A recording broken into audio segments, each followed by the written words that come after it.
Alors, d'abord, moi je suis frappé de toutes les présentations qui ont été faites ce matin. Je trouve que c'est... excusez-moi, cet après-midi, mais chez nous ça a commencé ce matin. Je trouve que c'est juste magnifique. Si vous êtes un peu fatigué, si vous êtes un peu las d'être depuis 2 heures sur votre chaise, je vous propose de vous lever, mesdames et messieurs. Prenez un peu votre aise, bougez un peu, écartez un peu. Alors restez là, hein, on vous a pas dit de partir, mais écartez un peu les épaules, d'accord? Et moi je suis vraiment frappé de toutes ces belles initiatives. Vous avez vu ce matin, enfin cet après-midi, excusez-moi, il y a des techniciens des administrations qui ont parlé, il y a des élus, mais il y a aussi des citoyens, et tous ces gens-là sont juste extraordinaires. Ce qu'ils font, c'est juste super. Alors moi je vous propose de leur faire un grand bravo, ok? Applaudissez si vous voulez. C'est juste énorme. C'est juste énorme. Vous êtes d'accord avec moi? Est-ce que vous êtes d'accord avec moi? Ah bah voilà, vous êtes là! C'est super! Ok. Allez, vous pouvez vous rasseoir. Merci de vous être prêtés au jeu. Les incroyables comestibles, je vais vous en parler. Je vais vous raconter l'aventure citoyenne. L'incroyable aventure citoyenne des incroyables comestibles, c'est avant tout une expérience collective. Nous avons envie de faire vivre à nos semblables une expérience collective. Je ne suis pas venu vous parler en tant qu'expert. Ok? En réalité, je suis expert d'une chose, à la rigueur de moi-même. Mais c'est à peu près tout. Je vais vous parler de nourriture, je vais vous parler d'agriculture, d'alimentation, peut-être aussi un peu de diététique, mais je ne suis pas ingénieur agronome, je ne suis pas diététicien, je suis expert de rien, je suis juste père de famille. J'habite en Alsace, j'ai 4 enfants à la maison. Je suis simple citoyen du monde et je viens vous parler en tant que simple citoyen du monde. Ça, c'est vraiment très important parce que le mouvement des incroyables comestibles, c'est le mouvement des gens ordinaires, simples citoyens du monde. Voilà. Et simplement, ce que vous avez peut-être trouvé magnifique, je l'espère, dans ce témoignage que je vais rendre de l'aventure, c'est précisément qu'est-ce qu'il est possible de déclencher quand on est simple citoyen du monde. D'accord? C'est ça le programme. Alors, ce mouvement, il a une origine, elle est anglaise, j'en dirai 2 mots. Je vais aussi vous expliquer pourquoi ce mouvement, il s'est développé de façon spectaculaire. Il y a quelques petites recettes magiques, d'accord? Et ensuite, je vous parlerai un peu des actions qui se sont développées dans votre région, partout en France et aussi dans le monde. Et je terminerai pour passer de la dimension d'action citoyenne participative des incroyables comestibles à la dimension de la transition alimentaire des territoires, l'autosuffisance alimentaire, ou comment il est impérieux d'imaginer que nos territoires puissent nourrir leur population. D'accord? Voilà le programme. Il y a quelque chose qui est très très essentiel à vous dire avant.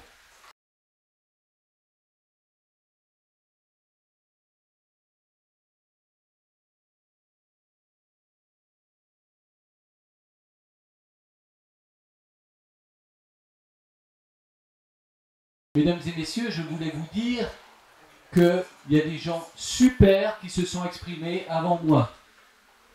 Il y a des gens super qui ont organisé cette journée. Merci beaucoup de m'avoir invité, j'en suis très honoré. Et je voulais vous dire que vous êtes super, mesdames et messieurs.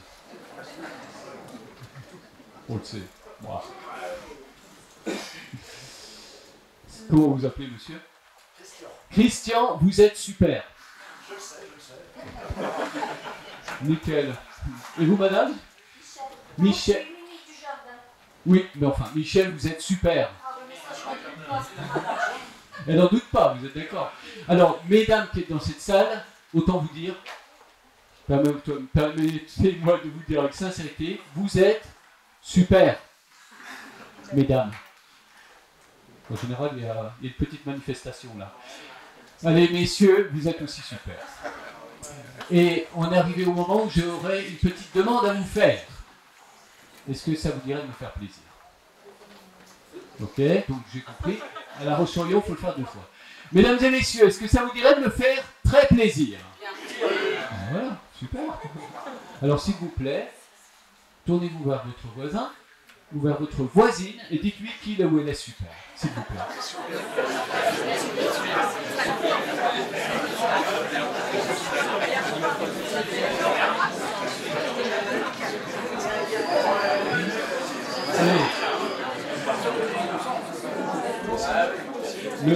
Le monsieur, il a voyagé toute la journée d'hier pour venir d'Alsace jusque chez vous pour vous dire qu'il est super. C'est pas super ça? Alors, ce que je vous propose, puisqu'on est sur une conférence sur l'agriculture urbaine, sur ces questions très très importantes, eh bien, on va quand même reprendre le cours normal de l'émission. Simplement, je vous propose qu'on regarde une petite vidéo.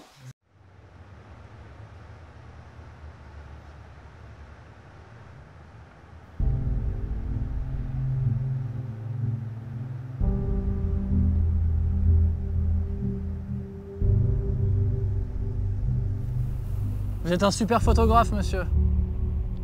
C'est cadeau. Vous êtes super. Bah ouais, mais j'en doute pas, je suis certain que vous êtes super. Merci. Bien sûr que c'est pour vous. Vous êtes super. Merci. Bien sûr que c'est gratuit. Vous êtes super.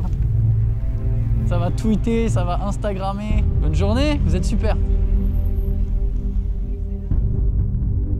Bon bah voilà, bah on l'est tous. Vous avez raison, je suis d'accord. Ça va? J'aime beaucoup ton bonnet en tout cas. Ah, c'est gentil, ça fait plaisir. Merci beaucoup, salut. J'adore ta casquette. Elle est magnifique. Elle est belle ta trottinette. J'adore votre écharpe. Merci. Bien joué. Tu peux pas en refaire une? Allez! Bien joué ça. Bah, je savais. Bah, c'est vous qui êtes super les gars. Salut. C'est moi ou c'est vous qui donnez un compliment? Bah, c'est les deux. On s'échange des compliments, on se dit des choses gentilles. Vous êtes super, mademoiselle. Merci. Vous êtes très élégant, monsieur. Je fais des compliments gratuits à ceux qui passent. Bah, merci. Merci. Vous êtes super. Merci beaucoup. Ça, c'est une photo parfaite, hein. Pas mal. Non, c'est gentil, mais vous l'êtes encore plus. Vous êtes super, monsieur. Oui. Vous êtes super. La démarche super. Merci beaucoup. Une écharpe et une doudoune parfaite toi aussi. Vous êtes super mademoiselle. Oh merci. Moi je trouve votre chapeau très élégant.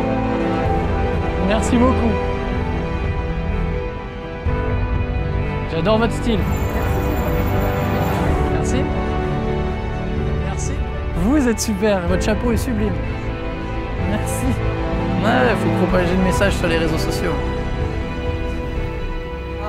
Je vois la vie en rose. Vous êtes superbe, mademoiselle. Aimez-vous, bordel de merde.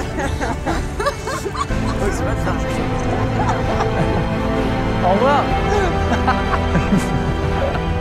Salut. Super bonnet, super chapeau.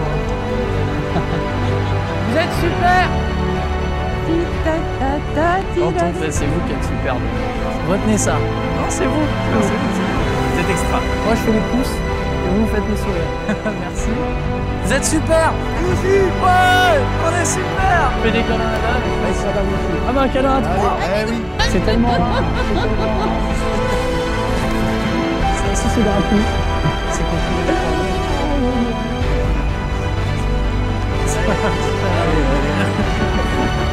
Merci beaucoup, en tout cas, c'est un très bon moment partagé. Merci. Mais bonne journée, monsieur. Gardez votre sourire. Au revoir. C'est vous tous. Merci. C'est bien rare de nos jours, mais il faut rester. Mais vous avez tout à... C'est la démarche. Gardez votre sourire, c'est vous qui êtes génial. Vous êtes super, merci beaucoup. Mais gardez votre sourire, merci. Un peu d'amour. Yes! Merci!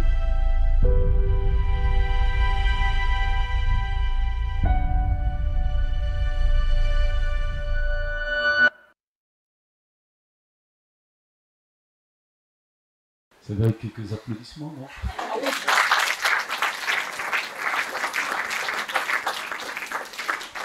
Voilà, avant de continuer, je voudrais remercier Grégoire et toute l'équipe de Vous êtes super de me permettre de visionner ce film pendant mes conférences. Je projette toujours en fait. Le lien avec l'agriculture urbaine, les jardins nourriciers et compagnie, ça vous aura bien sûr pas échappé. Hein. Vous êtes d'accord? Le message derrière, vous voyez ce qui se passe là. Là, il y a un petit grain de sable sur une place, il se passe quelque chose et vous voyez tout ce que ça génère, ce que ça engendre. C'est ça le message du film.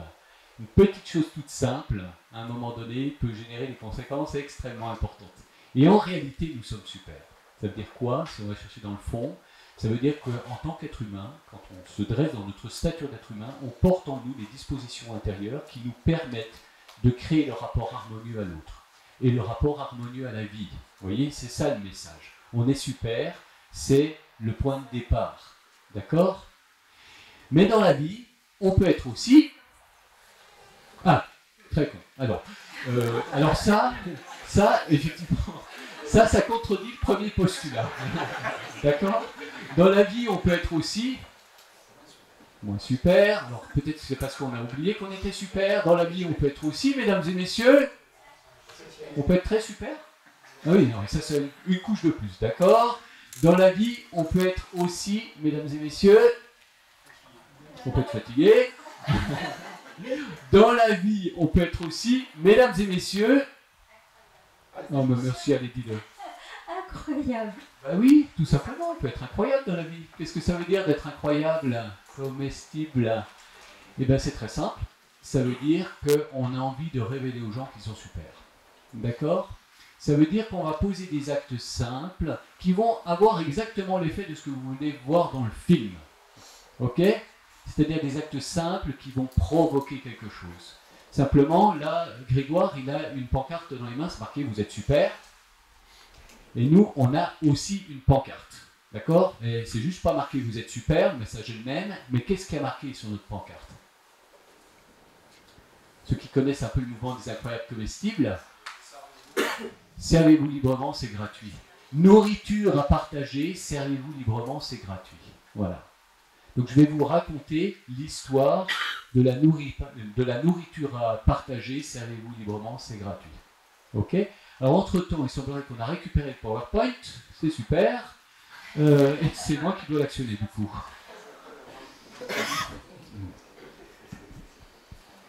Alors, je vous ai un peu raconté quel était le programme, les incroyables comestibles. Vous voyez, nourriture à partager sur nos bacs, sur nos installations. À chaque fois, il y a ce petit visuel, nourriture à partager, servez-vous librement, c'est gratuit. Ça vient d'Angleterre, j'y reviendrai. En anglais, on dit food to share. Ok? Food to share. Donc, je vais vous parler de la food to share attitude. Ok? Alors, je vais aussi vous parler d'un nouveau monde qui est en train d'émerger. Et nous, on pense qu'il est incroyable. C'est ça l'histoire. Un petit retour en arrière pour dire que nos communautés humaines, il n'y a pas si longtemps que ça, elles étaient locavores. C'est-à-dire que la nourriture dont se nourrissaient les populations, elle ne venait pas de perpète. Ok? Elles n'avaient pas fait des milliers de kilomètres sur des circuits mondialisés où les courses se déterminent sur des places de bourse, mesdames et messieurs. Non, la nourriture, elle était produite près de chez nous. Et dans toutes nos villes, nous avions des espaces nourriciers et nous avions effectivement des ceintures maraîchères. Voilà. Alors voilà des photos d'antan. Celle de droite, elle a été faite par un photographe assez inconnu, un certain Robert Doisneau, prise en Alsace. Le long des routes, il y avait des pommiers haute tige. Vous voyez? Alors entre-temps, on a coupé les pommiers haute tige, on les a remplacés par des platanes. Okay? Puis après, on a coupé les platanes parce que c'est trop accidentogène. Donc il y a de l'évolution. Alors moi, je voudrais vous parler des 3 générations d'agriculture urbaine. Parce que les incroyables comestibles, c'est la 3e, alors tenez-vous bien, hein, la 3e génération d'agriculture urbaine participative en mode open source. Vous avez compris? Ok. Alors, la première vague, ben, c'est la vague des jardins ouvriers. Et partout dans nos villes, nous avions des jardins ouvriers. Voilà. Les paysages d'antan avec des jardins et des lots de jardins absolument partout. On cultivait partout, y compris le long des voies ferrées. Voilà, ici à Saint-Cloud. Entre-temps, donc, après la guerre, on ne parle plus trop, et alors surtout à fortiori maintenant, on ne parle plus trop de jardins ouvriers, on parle maintenant des jardins familiaux, mais la démarche est la même, c'est-à-dire des familles qui investissent un petit lopin de terre pour cultiver pour elles. Voilà. Donc là, c'est une photo qui est prise à Strasbourg, hein, qui est assez récente. La deuxième vague, c'est ce qu'on appelle l'agriculture communautaire. Donc le principe est un peu différent, c'est qu'on se met ensemble pour jardiner. Alors ça a beaucoup d'avantages, très intéressant. D'abord, on rencontre d'autres personnes. Si on ne sait pas trop jardiner, mais ça permet de rencontrer d'autres personnes qui, elles, savent peut-être. Et puis surtout, le jardin, c'est aussi des contraintes. Alors c'est une façon de lever les contraintes, parce que souvent on sème, on cultive les légumes, et au moment où c'est la récolte, quelquefois en vacances. Alors il y a des situations problématiques à gérer. L'agriculture communautaire apparaît dans les années 60, surtout 70. Et alors le principe, c'est qu'on est un petit club de personnes qui se mettent ensemble, souvent dans un espace qui est clos. Hein, donc il y a une barrière, il y a une forme qui matérialise le fait que c'est quand même un jardin fermé. Et depuis peu est apparu un type d'agriculture urbaine qui est complètement ouvert. Et c'est totalement le cas des incroyables comestibles. C'est pour ça qu'on parle de partage de potagers urbains solidaires en mode open source. Pourquoi open source? Parce que c'est moderne, mais surtout parce que c'est la réalité, c'est-à-dire que c'est complètement accessible à tous. Le principe des incroyables comestibles, c'est que vous cultivez la ville, et les personnes qui cultivent et les personnes qui entretiennent ne sont pas forcément les mêmes que les personnes qui vont récolter. D'accord? Donc à tout moment, chacun peut venir se joindre à nos actions de plantation. Food to Share attitude, voilà, ça commence en Angleterre, donc c'est l'histoire maintenant que je vais raconter. Les origines de ce mouvement, elles sont anglaises. Le mouvement est né à Todmorden. Ça se situe à une trentaine de kilomètres au nord de Manchester. On est dans le Yorkshire. Et ce mouvement, il est à l'initiative de 2 citoyennes de la ville. 2 habitantes, 2 mères de famille, Pam et Mary, que vous voyez en haut à droite, qui se disent que sur leur territoire, qui est un territoire en relégation, c'est un territoire où effectivement il y a une précarité assez importante. Ce territoire était un territoire riche à une époque. Aujourd'hui, c'est un territoire, enfin, à l'époque où l'action est lancée, l'initiative est lancée, ce territoire est complètement en précarité. Ça veut dire que effectivement la crise économique sévit, chômage, exclusion sociale et tout ce qui s'ensuit. Et ces 2 femmes se disent, ben, quoi qu'il arrive, il y a une chose qui est sûre, c'est qu'il va quand même falloir continuer à manger. Ça, c'est la première chose. La deuxième chose, c'est qu'il est grand temps qu'on se prenne en main, parce que le changement ne viendra pas d'en haut. C'est à nous, simples citoyens, de poser des actes qui vont permettre de rayonner la réalité dans laquelle on a envie de vivre. Soyons nous-mêmes le changement qu'on veut voir dans le monde. Voilà. Et puis ce qui est formidable également, c'est que la nourriture, l'alimentation est quelque chose qui nous unit. On a tous besoin de manger. Quand vous demandez à Marie, mais c'est pour qui les incroyables comestibles? Alors elle vous dit, mais vous mangez? Elle dit, oui, ça m'arrive. Ben, c'est aussi pour vous. D'accord? Donc les incroyables comestibles sont un mouvement qui s'adresse à toutes et à tous. Il est hautement inclusif de toutes et de tous. Il s'inscrit dans la bienveillance. Et si vous allez à Hollywood, qu'est-ce que vous voyez sur le flanc de la montagne à Hollywood? Bien, on voit Hollywood. Ok, en grandes lettres. Et si vous allez à Todmorden et que vous regardez sur le flanc de la montagne, mais en un peu plus petit, qu'est-ce que vous voyez? Ou qu'est-ce que vous lisez très exactement? Eh ben non. Alors, effectivement, il y a de la food to share dans la ville. Mais surtout, on voit le mot kindness. Ok? On est en Angleterre, et kindness, ça veut dire gentillesse. Et par extension, bienveillance. C'est la marque de fabrique de ce mouvement. L'objectif est de prendre les gens comme ils sont, là où ils sont. D'accord? Ça, c'est vraiment très important. Ce mouvement est très accueillant de toutes et tous. Et l'idée, c'est qu'on a tous besoin de cheminer et que ça devient très très intéressant quand on chemine réellement ensemble. Donc ce mouvement aspire à unir les gens. C'est un mouvement d'unité, très important, dans un contexte où il y a beaucoup de choses qui nous divisent. D'accord? Et l'alimentation est vraiment le vecteur qui nous permet de nous unir. Alors voilà à quoi ça ressemble, la ville de Todmorden, 15 000 habitants, j'ai oublié de le dire, 16 000 habitants, 25 000 habitants encore au début du siècle, vous voyez un peu l'érosion. Et bien c'est une ville en profonde transformation. L'image en haut à gauche est très intéressante parce que vous voyez une villa de maître, on est en plein cœur de la ville là, vraiment en plein centre-ville. Une villa qui a été construite probablement à la fin du 19e siècle en pierre taillée. Et bien aujourd'hui elle est à l'abandon, c'est le résultat d'un passé industriel glorieux. Mais vous voyez, les murs, les fenêtres sont murées, il ne se passe plus rien dans ce lieu. Par contre devant, la communauté humaine se réunit pour planter. D'accord? Et toute la ville est en transformation. En fait, la ville s'est transformée en jardin potager géant, gratuit et accessible à tous. Par le fait de la participation citoyenne. En bas à droite, vous voyez une très très belle photo. Les grandes plantations en hauteur, là, qui font jusqu'à 4 mètres de haut. Alors, c'est pas le cas sur cette photo, mais ça peut. C'est les pois de Bengale. D'accord? Donc, on expérimente aussi le caractère insolite, quelquefois, des légumes. Là, vous êtes devant chez Mary, et son premier acte a été effectivement de prendre un pied de rhubarbe et d'aller le planter dans un pot, dans un bac de fleurs de la ville. Elle a mis le petit panneau. Et ensuite, le deuxième acte, ça a été de dire je suis moi-même le changement que je veux voir dans le monde, et je vais, devant chez moi, proposer une plate-bande de nourriture à partager. C'était un acte quand même très fort. Et de là, il y a eu un premier rassemblement de voisins, d'amis, 60 personnes réunies, et on commence à dire « et si on faisait ci, et si on faisait ça ?» Et alors là, c'est l'enthousiasme. La réunion suivante, il y a 300 personnes. Et rapidement, c'est toute une mobilisation collective qui s'organise dans la ville. Et voilà la forme que ça prend. Des barques de plantation, partout, partout, partout. Là, on est près de la gare. On picore, absolument partout. Et alors, vous voyez comment on aborde la sécurité alimentaire à Thomas-Dunn, hein. Là, c'est bien gardé l'affaire. Hein. On est devant le commissariat de la ville et on a effectivement, donc à l'époque où la photo a été prise, il y avait 2 grands bacs de 8 mètres de long. Maintenant, c'est des bacs qui sont disposés différemment. Mais en tout cas, sur toute la plate-bande devant, on a effectivement des plantations. Et ce qui est très intéressant, c'est qu'est-ce que ça produit dans la ville, effectivement. Et des études ont été réalisées, notamment des études universitaires, qui ont démontré qu'il se passait quelque chose dans cette ville. Et ce qui se passe, eh bien, c'est qu'effectivement, la bienveillance amène de la paix, amène du calme. Les incivilités sont en profonde, en puissante diminution. Les gens se relient les uns aux autres, et puis ben, le commissariat de police, eh ben, comme tout le monde, il fait sa part. D'accord? Alors cette photo, elle a fait le tour du monde quand même, hein, avant d'arriver à La Roche-sur-Yon.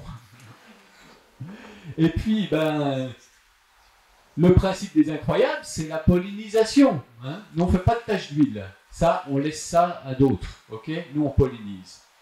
Et la pollinisation, ben, c'est tout simplement de poser un acte qui rayonne une nouvelle réalité, et c'est cet acte-là qui doit polliniser. D'accord? Donc là, vous êtes vraiment devant la place du marché couvert, il y a une très très belle plate-bande, donc naturellement, comme c'est le principe, absolument accessible à toutes et à tous. On arrive en France, et là, vous avez vraiment le visage. Alors, il pourrait être plus coloré parce que la France, elle est vraiment très très diverse, excusez-moi de ça, mais par contre, vous avez vraiment le visage du mouvement, le mouvement des gens ordinaires, simples citoyens du monde. Faire sa part dans l'émergence d'une nouvelle réalité humaine. Ben, on est partout entre-temps. Hein. Ça fait 6 ans et demi qu'on est implanté en France, bientôt 7 ans, d'accord? Alors, entre-temps, on a conquis le cœur de la France, on pense qu'on a répondu à un fantastique désir de partage, que les gens portent ça, cette envie de partager, cette générosité.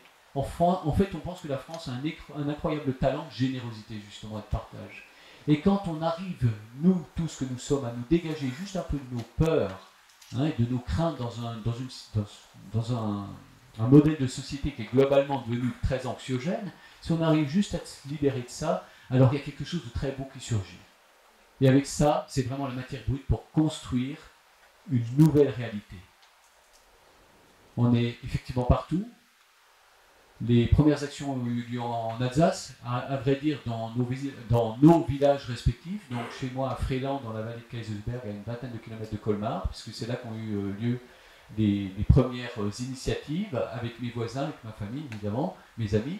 Et puis on était 2 à lancer le mouvement en France. François a fait ça à Colroy-la-Roche dans son village et également avec son premier cercle. Et puis de là, on a conquis la France, d'accord? Alors c'est rigolo hein, parce que dans notre village à Fréland, ça n'a pas marché. Il faudra quand même que je vous raconte pourquoi.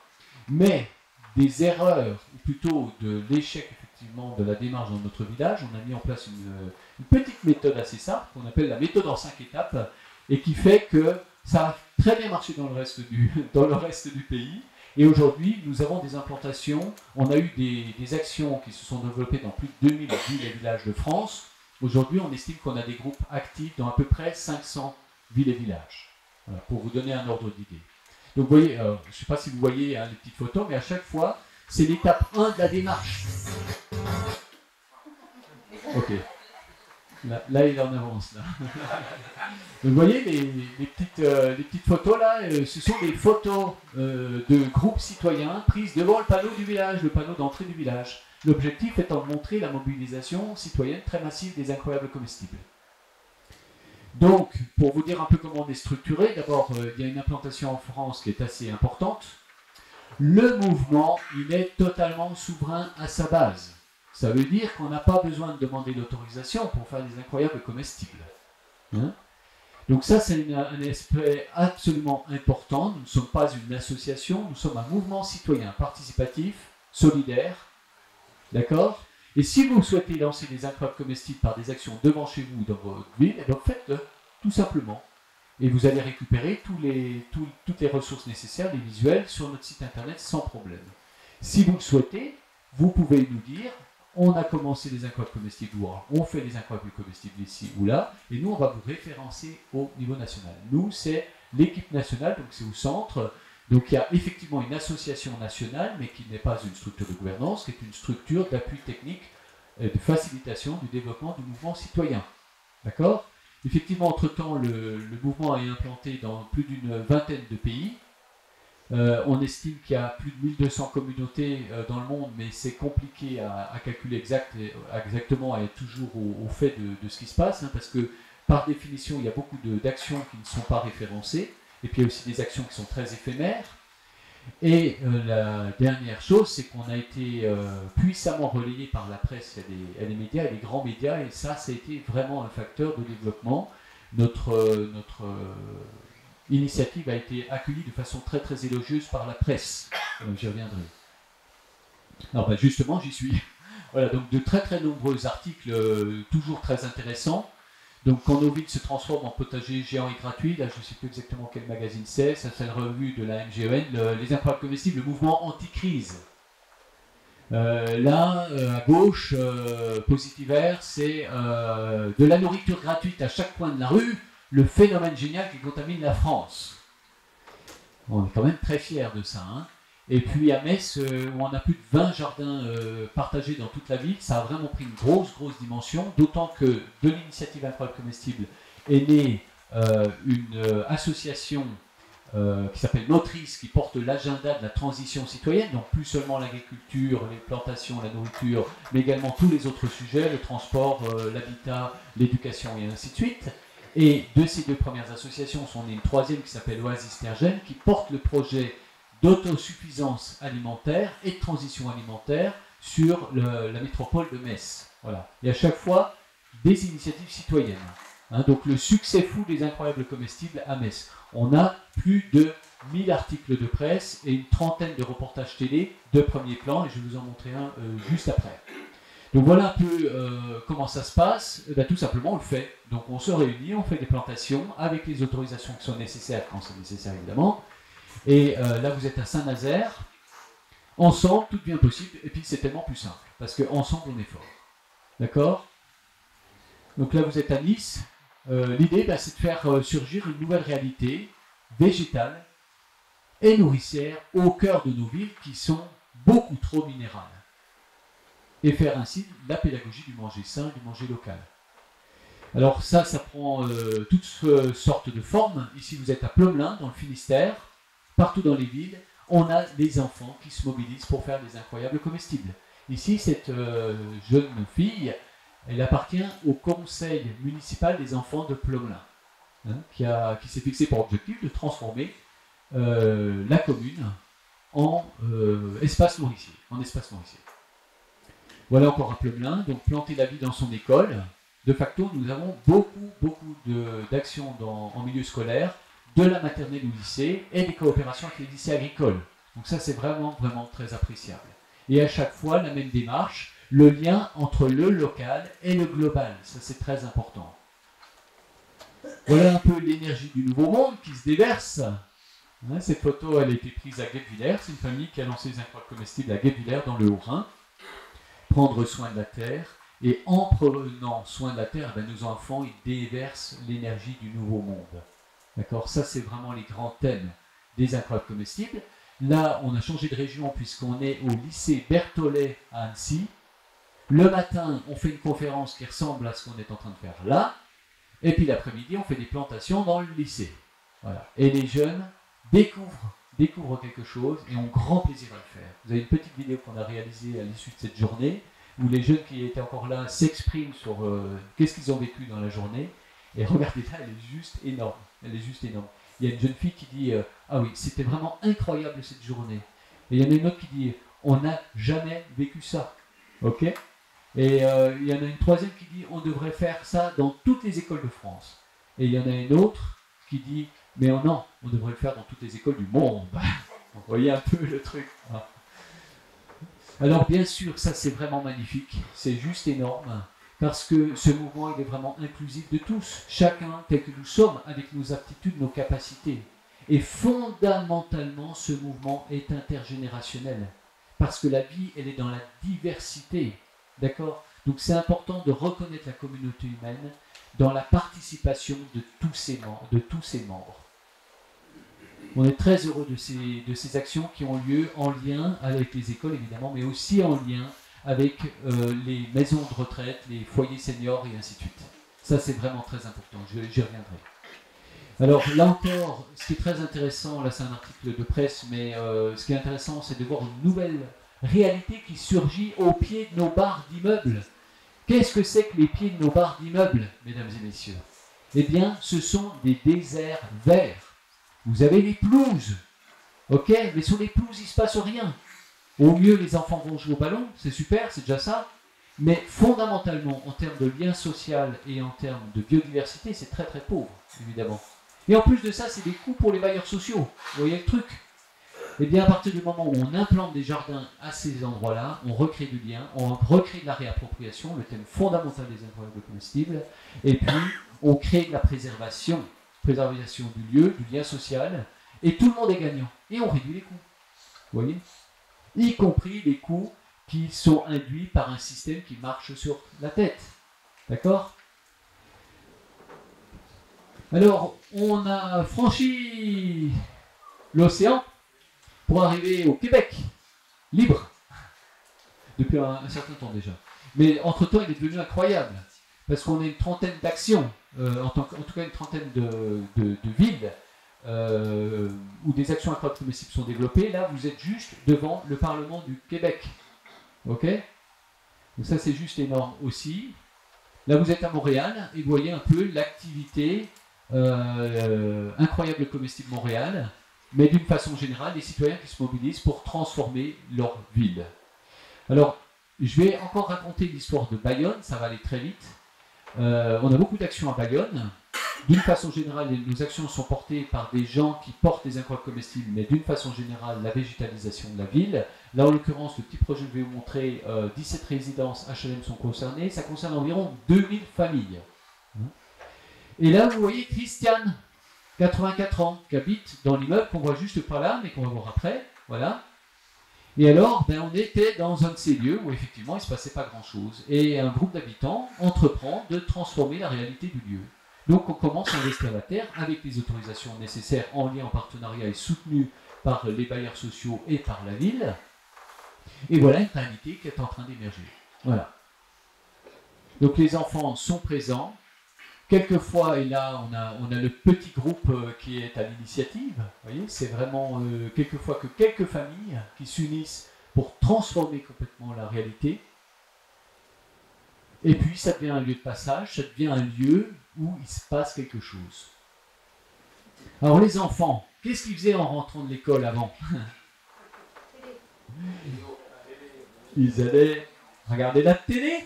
Ok, alors pas forcément tous, hein. Il y en a qui ont des activités sportives, des fois la musique, mais globalement, la télé elle a pris une place considérable, les jeux vidéo. Et bien là, ils viennent découvrir avec curiosité ce qui se passe dans le jardin. Est-ce que vous savez que selon une étude qui a été réalisée il y a 2 ans, je crois, mais qui doit être toujours assez sérieusement d'actualité, il paraît que 4 enfants sur 5 de 8 à 12 ans ne savent pas discerner un poireau d'une aubergine, d'une courgette. 4 enfants sur 5. Vous voyez un peu ce que ça veut dire. Il y a de la marge de progression. Alors l'aspect de la convivialité qu'on appelle aux incroyables comestibles la célébration du vivre ensemble, le mot est fort, la célébration, elle doit toujours être présente. L'objectif, c'est d'avoir plaisir à le faire. D'ailleurs, quand on parle des incroyables comestibles, tenez-vous bien, on parle de la co-création joyeuse de l'abondance partagée. Vous imaginez le programme? Et alors c'est vrai que c'est une co-création, hein, puisque c'est la rencontre entre un phénomène, une initiative en mode horizontal ascendant. En mode horizontal ascendant, ça vient des simples citoyens, ok, qui va venir à la rencontre du mode plutôt vertical descendant des institutions. L'objectif, c'est pas d'être contre qui que ce soit, c'est vraiment important de travailler en coopération. Nous cherchons absolument la coopération avec tout le monde, d'accord? Et en particulier avec les villes, évidemment, et les communes, et les équipes municipales, et les services techniques. Hein, donc, l'enjeu, c'est d'arriver à ce qui s'appelle la co-création. Et la co-création, c'est pas de la délégation de services publics des mairies aux habitants, c'est pas ça du tout. C'est ensemble, on va réfléchir à notre avenir. Et ensemble, on va le prendre en main. Et ce que vous avez présenté, Jean-Paul, ce matin et cet après-midi, et Michel, c'est exactement ça, cet aspect de la co-création. Ensemble, on prend notre destin en main. D'accord? Alors, on a tous à apprendre. Les citoyens ont à apprendre la co-création, comment fonctionne l'intelligence collective, comment fonctionne l'émotion collective et comment fonctionne le faire ensemble collectif. Et puis les élus et les services, ils ont aussi, bien sûr, à apprendre. Hein, on a tous à apprendre, donc on est tous logés à la même enseigne. Alors voilà des petits aspects qui peuvent se passer. Hein. Là, vous avez Laurent Bernaïs. Eh bien, Laurent, c'est l'initiateur des Incroyables Comestibles, c'est un co-initiateur des Incroyables Comestibles à Bayonne. Il est actif donc, dans notre mouvement, mais aussi dans le mouvement Graines de Liberté 64. Il est donc très investi dans le secteur associatif, mais il est aussi artiste, il est musicien. Et voilà une belle façon aux enfants d'aller les chercher dans le quartier et de les amener dans le jardin, à la découverte. Voilà. Regardez si c'est beau. Est-ce que vous avez des questions? Ou des remarques? Ou des inspirations? Oui. Des questions sur... on sait que c'est un mouvement qui est plutôt urbain. Est-ce qu'il y a des exemples en milieu rural? On a beaucoup de... C'est normal? On a beaucoup d'actions en milieu rural, en réalité. Et ce qui est très intéressant, c'est qu'à la base, le mouvement il est né dans une ville où effectivement la dimension sociale, la dimension de relégation économique était très présente. Et ça peut être le facteur déclencheur, c'est-à-dire on a à faire face à quelque chose et ensemble on doit faire face. Donc on aurait pu imaginer que la portée de ce mouvement, elle soit surtout là où on est dans des configurations pareilles. En réalité, ce qui est important, c'est cette notion de communauté humaine. C'est-à-dire que l'aspiration, elle est vraiment au vivre ensemble, à se rencontrer, à s'accepter, à apprendre, à marcher ensemble. Voilà. À apprendre et à apprendre à marcher ensemble. Et donc du coup, cette aspiration-là, elle s'est développée beaucoup en milieu urbain, où effectivement l'aspect d'anonymat est quand même très très important, et puis surtout l'aspect de la nature en ville est réellement problématique. Donc les fondements du développement du mouvement en France, elles sont là. Simplement, on s'est aperçu dans un deuxième temps qu'on avait de plus en plus d'initiatives en milieu rural.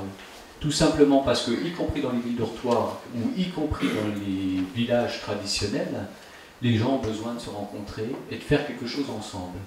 Donc en fait, c'est plutôt, ça ne répond pas à une problématique, essentiellement une problématique immédiate de survie, mais de prise de conscience de l'enjeu du manger sain, du manger local, de l'enjeu de transformation radicale de nos modes de société, mais pas à pas. C'est-à-dire pas dans la révolution immédiate, parce que là on rentre dans quelque chose où on ne sait pas l'issue, mais simplement de faire sa part, parce que fondamentalement, et ça c'est quelque chose de très important, fondamentalement, si on veut imaginer de nouveaux modèles de société, il va falloir aussi imaginer qu'ils procèdent d'une nouvelle conscience individuelle et collective. Donc c'est fondamentalement l'aspiration des simples gens à imaginer qu'il faut être dans cette démarche d'écologie intérieure pour arriver à une démarche d'écologie extérieure, que les deux sont liés.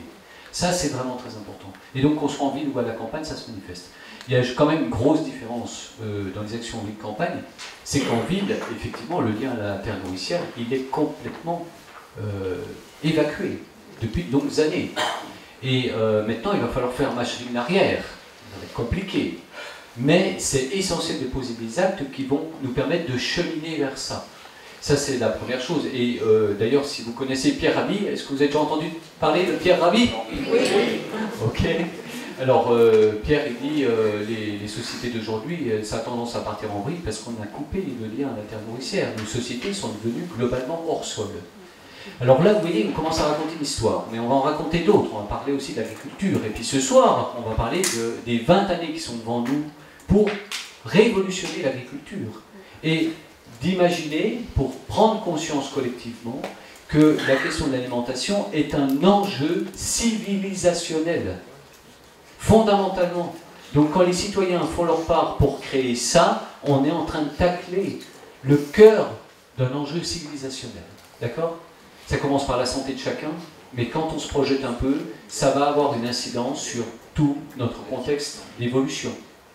Donc on y reviendra juste après. Hein. Là, je voulais vous proposer qu'on ait un petit échange, mais donc du coup, pour répondre à la question, j'ai fait un petit détour. Oui, on a beaucoup d'actions en milieu rural. Ouais. Est-ce qu'il y a d'autres actions? Oui, pardon, d'autres questions. Juste une petite observation. Observation, ça marche. Est-ce que l'exemple de Détroit aux États-Unis est comparable à ça? Oui, bien sûr. Bien sûr. Non, je dis ça parce que il y a eu, il y a quelques années, et on en a beaucoup parlé, il y a eu un article l'autre jour dans West France qui est revenu sur l'exemple de Détroit, avec une évolution un petit peu différente de ce qu'il y avait au départ. Absolument. Et je voulais savoir si c'était de la... Alors, l'exemple de Détroit était une source d'inspiration dans le sens où c'était un peu le Todd London, mais à plus grande échelle. Parce que là, on est dans un contexte urbain juste énorme. Il faut savoir qu'en Angleterre, il y a aussi des initiatives similaires. Par exemple, à Leeds. Et à un moment donné, il y a un impératif qui fait qu'il faut absolument trouver les mécanismes un peu de survie. C'est un peu ce qui s'est passé à Détroit. Bon, après, les projets, ils évoluent. Le projet Incroyable Comestible a incroyablement évolué, du coup. Fondamentalement, ça s'installe, ça s'enracine, ça prend des voies différentes, et surtout, c'est porté par une multiplicité de personnes qui portent des initiatives à chaque fois un peu différentes. Chaque coloration est différente. Mais ce qui est important, fondamentalement, c'est de reconnaître une initiative comme la nôtre, non pas comme un effet de quantité, c'est pas une question de quantité, c'est une question de vibration de conscience. On pose les éléments d'une conscience qui doit, elle, émerger. Donc ce qui est important, c'est l'acte qu'on pose et comment lui va rayonner. Mais quand on relie les points, alors on trace des sillons de conscience. Mais l'exemple de Détroit reste quand même très très très intéressant, et ces évolutions, c'est des choses qu'on observe, voilà, et qui ont leur intérêt. Mais fondamentalement, et je viendrai juste après, la problématique alimentaire, elle se pose évidemment là où on mange. Ok? Et où est-ce qu'on mange? Bah, c'est pas compliqué, hein? On mange là où on est. On ne mange pas ailleurs que là où on est. Et où on est en ville, mesdames et messieurs. Aujourd'hui, l'humanité vit globalement en ville. Je reviendrai là-dessus.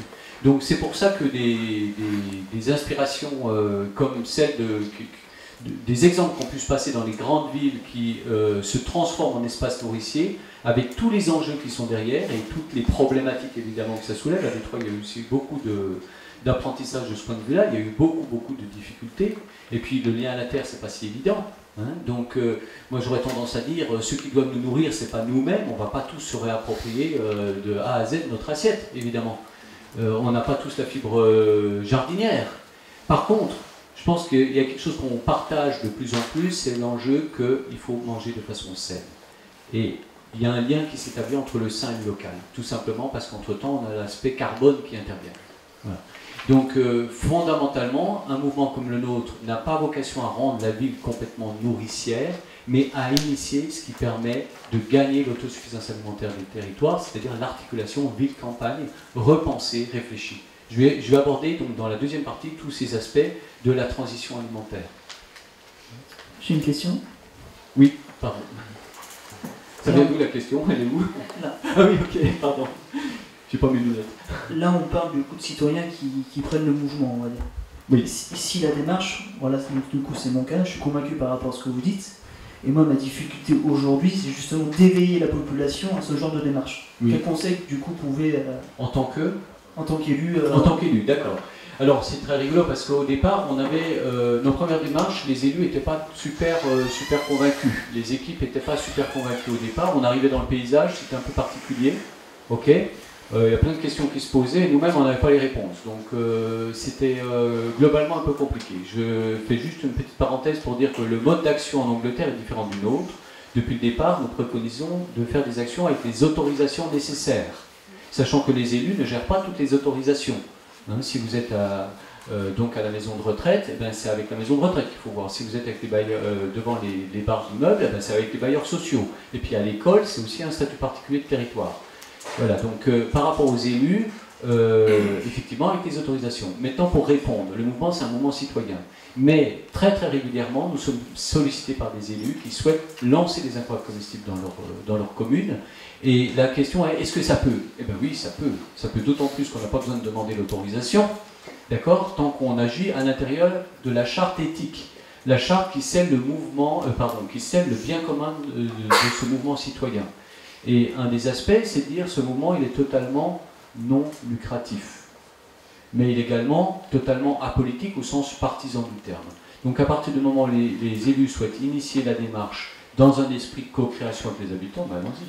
Super. Vraiment. Donc là, on aide et on accompagne. Autant que possible. Cette charte éthique, c'est à l'origine la charte éthique de Todmorden qui est devenue universelle? Non. Alors, c'est la charte française. Nous l'avons rédigée en tant que cofondateur à l'époque, vraiment aux origines quasiment du projet. Et en ce moment, elle est donc toujours en application. Et les Anglais ont adopté également entre-temps une charte. Simplement, on va travailler dans peu de temps sur une charte qui va devenir une charte universelle. Voilà. Mais fondamentalement, les valeurs, évidemment, sont les mêmes. Donc, vous pouvez... Ils sont partis sans charte. On est en Angleterre, quand même. On est totalement en Angleterre, c'est-à-dire qu'on est terriblement pragmatique. Et nous, si on a avancé très très rapidement dans l'implantation en France, c'est parce qu'on a structuré un organe national qui était là pour aider et faciliter, et donc effectivement en créant toutes les connexions qui étaient nécessaires. En Angleterre, ça a pris plus de temps parce qu'il n'y avait pas une structure d'appui technique. Chaque groupe lançait ses actions de façon totalement autonome et séparée. Et d'ailleurs, Todmorden fonctionne aujourd'hui toujours de façon vraiment très très locale et c'est une force. Voilà. Mais à un moment donné, c'est important d'avoir une démarche commune. Et là, on est en train de travailler à un positionnement effectivement de la démarche au niveau global. Par le fait aussi qu'on aura une charte commune. Mais on souhaite aussi travailler sur les dimensions de villes comestibles et de chartes citoyennes des villes et villages comestibles, aussi au niveau international. Voilà. Donc je vais revenir sur cette partie-là.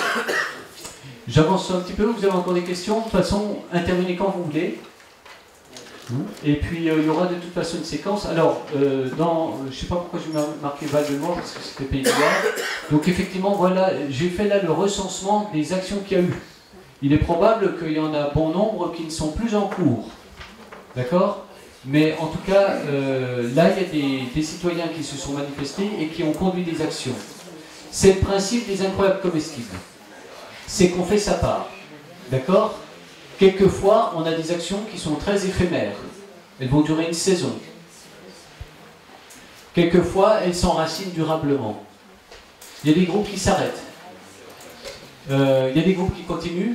Et sans arrêt, il y a des nouveaux groupes qui se forment. Et les démarches se déplacent aujourd'hui aussi beaucoup dans les institutions. Dans les écoles, en lien avec les communes, dans les CCAS, les centres communaux d'action sociale, MJC, conseils municipaux d'enfants, lycée agricole et compagnie.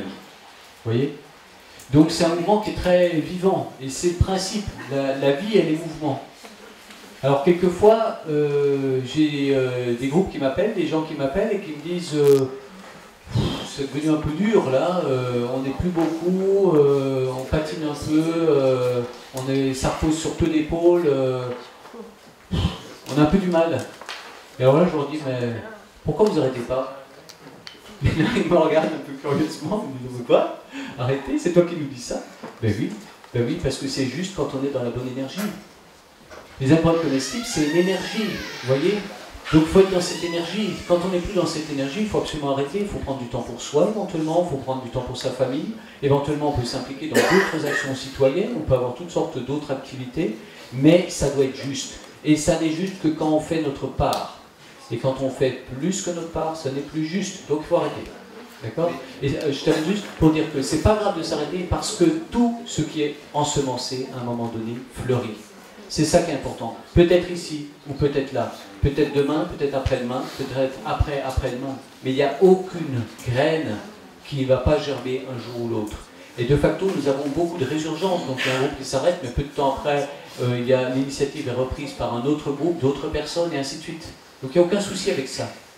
C'est même vraiment fondamental dans la démarche. Et puis on a aussi des groupes qui sont bien enracinés, de longue date, et qui effectivement se développent et, voilà, et engendrent avec eux plein de choses.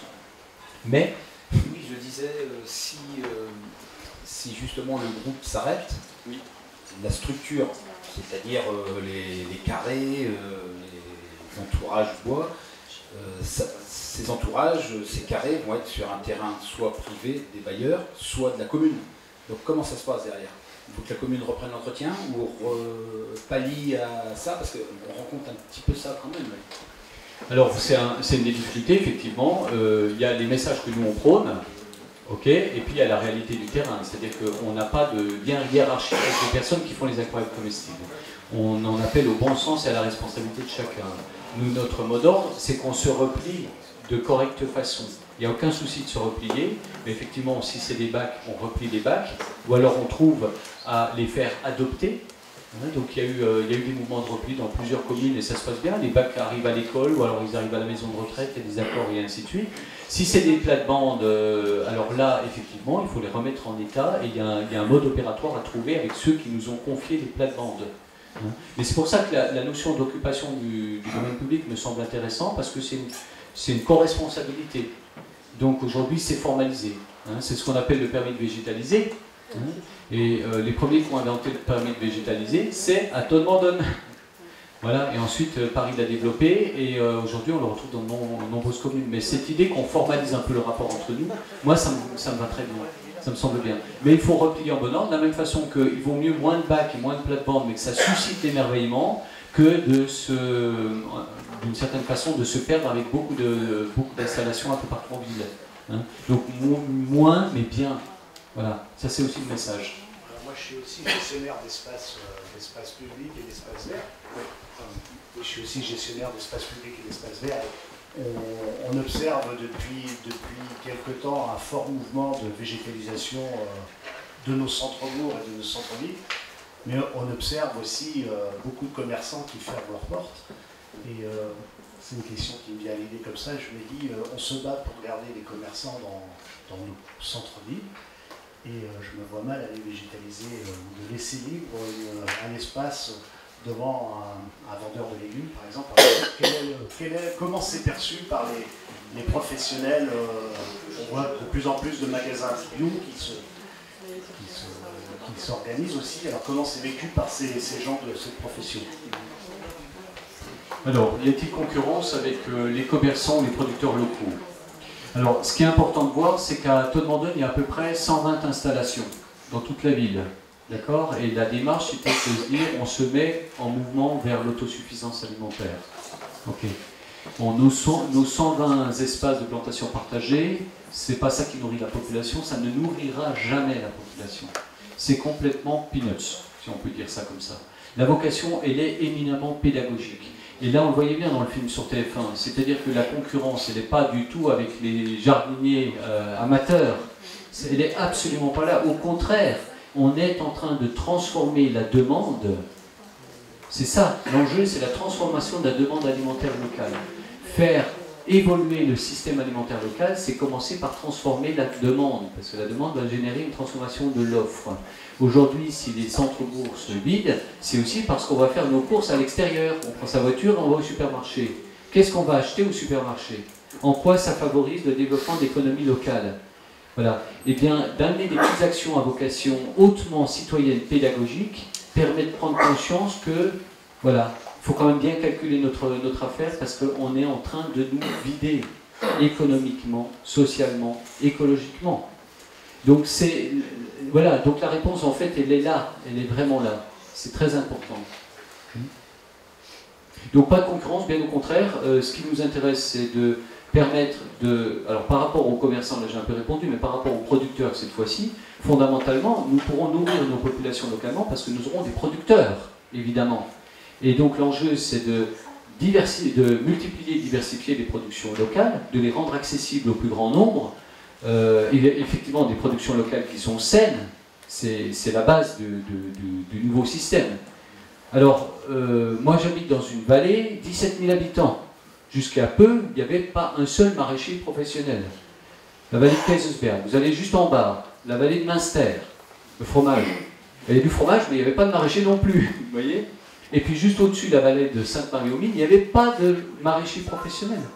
Et là, peu à peu, et aussi par la mobilisation des élus et des corps intermédiaires, on arrive à installer maintenant des nouvelles fermes en micro-maraîchage. Alors ça, et on est en train de tester les modèles économiques de micro-fermes sur des petites exploitations, parce qu'il y a fondamentalement aussi des problèmes de foncier qui se posent, vous voyez. Donc l'enjeu est là. Donc tout ce qui va permettre d'arriver à attirer l'attention individuelle et collective sur l'enjeu du manger sain et local va permettre de tirer la chaîne alimentaire vers une transition qui est absolument vertueuse. Voilà, c'est ça le truc. Alors je vous montre quelques images. Alors je ne sais pas de quoi les autres, c'était vraiment l'image du démarrage 2016.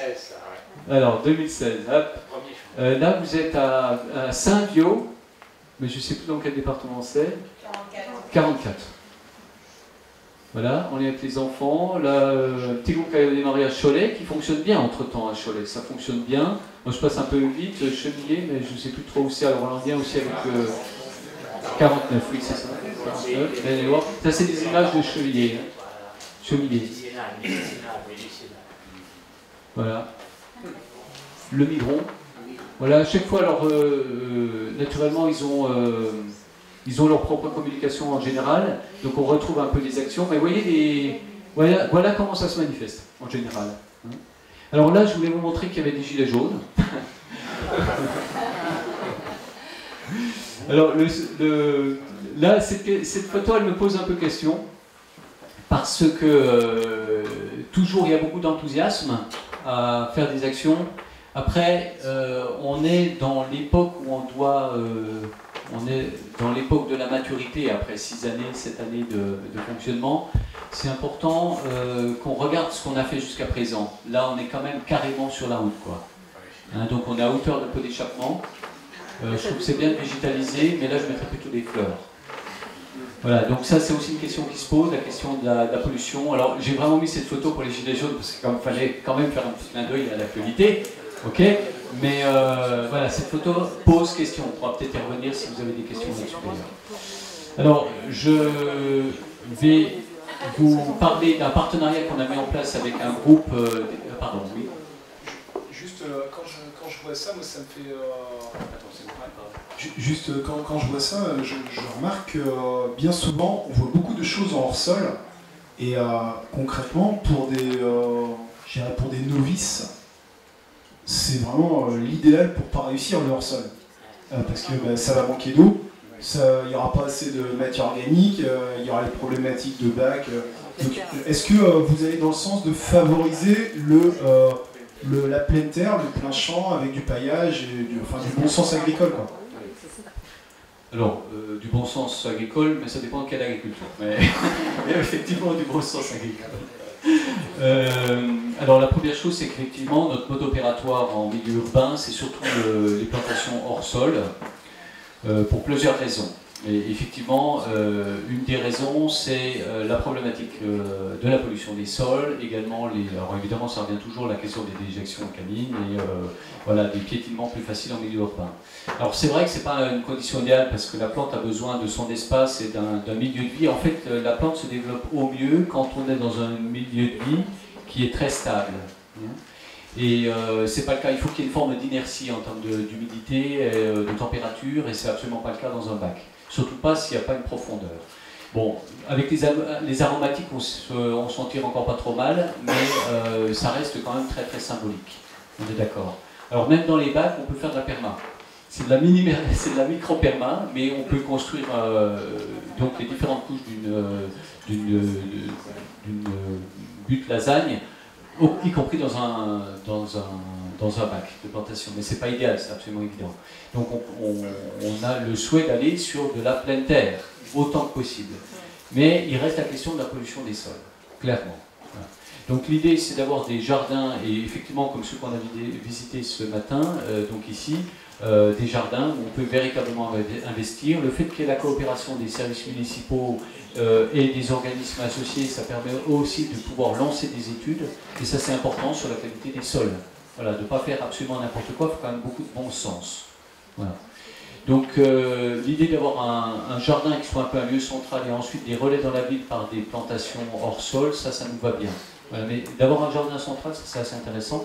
Et ce matin, j'ai aussi entendu le fait que le groupe souhaitait mettre en place une serre et qu'ils allaient mettre en place une serre. Ça, c'est vraiment très intéressant aussi, parce que ça permet d'arriver sur la dimension de la semence, donc de produire, enfin de faire ses semis, mais également aussi de produire ses semences. Donc ça, c'est vraiment des dimensions intéressantes.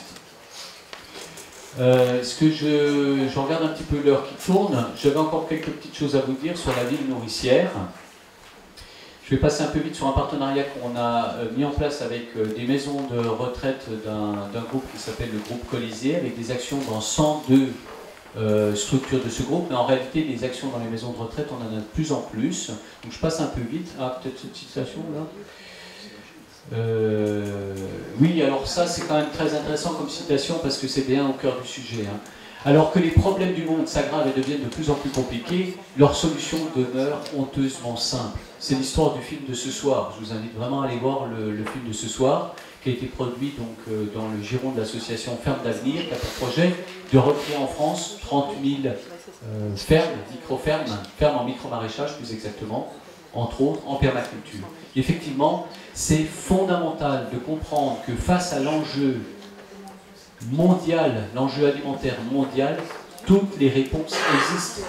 Et elles sont entre nos mains aujourd'hui. Il y a eu un rapport de l'ONU qui commence à dater un peu, qui a été réalisé par un monsieur qui s'appelle De Schuster et qui raconte que l'agroécologie sous ses différentes formes est en mesure de faire face aux défis alimentaires mondiaux. Hein, ça c'est vraiment fondamental. Simplement il y a une révolution à opérer. Donc ça c'est l'histoire du film de ce soir. Vous avez vu que notre action elle est résolument positive.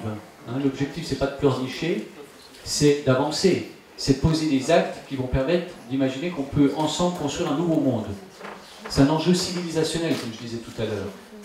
Mais ça n'empêche que quand même, il ne faut pas s'asseoir trop longtemps sur... on peut quand même revenir un tout petit peu sur les constats de base de la situation alimentaire mondiale, avec 2 milliards d'humains qui sont en précarité alimentaire, 1 million qui sont réellement en fragilité, et puis 400 millions d'humains qui sont en situation de famine chronique. D'accord ? Si on ne va pas chercher si loin, mais qu'on regarde devant chez nous, dans toutes nos communes, on a des ouvriers communaux qui font très bien leur travail, il n'y a rien à dire là-dessus. Il y a des services qui travaillent bien, qui tournent les pelouses, qui taillent les haies ornementales, et en Alsace qui arrosent les géraniums. Et pendant ce temps-là, vous avez 800 000 à 1 million de bénéficiaires des Restos du Cœur qui vont se partager 130 millions de repas chaque année. Est-ce que vous savez combien les restos ont servi de repas depuis leur existence ? On est à 2 milliards 400 millions, quelque chose comme ça. Vous voyez un peu le truc, quoi. Hein ? Donc la précarité alimentaire, elle mange à sa fin. La question, toutes les questions qu'on évoque là, ça ne doit pas être la question des gens qui gravitent dans les cercles, qui vont dans les magasins bio et ainsi de suite. Il faut que ce soit la question pour le plus grand nombre. Il faut réapprendre à se nourrir, refaire le lien entre nourriture et santé, fondamentale, parce qu'au Resto du Cœur, on ne sert pas de fruits frais. Vous voyez le problème ? On sert des boîtes de conserve. C'est formidable, c'est déjà ça. Mais le problème, c'est la qualité nutritionnelle. D'ailleurs, en parlant de la qualité nutritionnelle, on peut s'y arrêter 2 minutes. Est-ce que vous saviez qu'il faut en moyenne, en variété moyenne d'aujourd'hui, 21 pêches d'aujourd'hui pour avoir l'équivalent nutritionnel d'une pêche des années 50 ? Il faut manger 21 oranges en variété moyenne d'aujourd'hui pour avoir l'équivalent en vitamine C d'une orange des années 50. Vous voyez ? La teneur en fer des céréales est moitié moindre, et ainsi de suite. Et pour certaines variétés, notamment les pommes, j'ai entendu que ça peut aller jusqu'à 100 fois. Vous voyez ? Donc ça veut dire qu'on nous dit il faut manger 5 fruits et légumes par jour, mesdames et messieurs. Mais c'est pas 5 qu'il faut manger, c'est 100. Ok ? Bon courage. Vous voyez, les enjeux sont là, et nous on commence à le savoir, mais il y a des tas de couches de la population qui n'ont pas fait le lien. Il faut rendre accessible, il faut réapprendre à cuisiner, et montrer que c'est pas cher de manger bio. Ça c'est vraiment fondamental, ça demande quelques petites adaptations. Et puis il y a encore énormément d'efforts à faire sur la question de la bio. Mais fondamentalement, manger sain, c'est une économie. À long terme, hein, à moyen et à long terme. Mais pas à court terme. C'est là, il faut renverser les rapports économiques. Et pour les exploitations, effectivement, il faut aussi renverser les rapports économiques. Ça, c'est absolument évident. Donc il y a tous ces enjeux-là. Je parlais des enfants, on pourrait parler de la question de l'eau, on pourrait parler de la question de la déforestation, on pourrait parler du bilan carbone de l'agriculture qui est absolument désastreux, puisque en fait, il faut aujourd'hui, il n'y a pas si longtemps que ça, dans les années 50, il fallait grosso modo beaucoup moins de carbone pour produire de l'alimentation. Aujourd'hui, on a complètement inversé le rapport. Je crois qu'on est on est 25 fois moins efficient qu'on l'a été il y a encore quelques décennies en arrière. Ce qu'il faut savoir dans le film, vous allez voir ce soir, il y a un agriculteur qui vous raconte qu'il faut quand même 80 litres à l'hectare, 80 litres de fuel pour son tracteur à l'hectare. Vous voyez, on est dans un système agricole qui va dans le mur. Okay, et c'est à notre échelle qu'il est possible d'agir sur la conscience individuelle collective. La clé de la transformation de nos champs qui sont en monoculture sur des centaines d'hectares, elle est entre nos mains. C'est ça qui est important de réaliser. On a le pouvoir de consommer, on a aussi le pouvoir de ne pas consommer. Ok? Ça, c'est entre nos mains. Ou de consommer différemment, à la base. Donc il y a tous ces enjeux-là qui sont derrière. Pour ce qui est des aliments qui n'ont plus de valeur nutritionnelle, on parle des aliments creux, parce que fondamentalement, il n'y a plus rien. D'accord? Donc il y a une distinction à faire très très importante, on disait à midi, il y a fondamentalement une dissociation à faire entre... je vais le dire autrement. Qu'est-ce qui nourrit véritablement l'être humain? L'amour. Ok. Alors...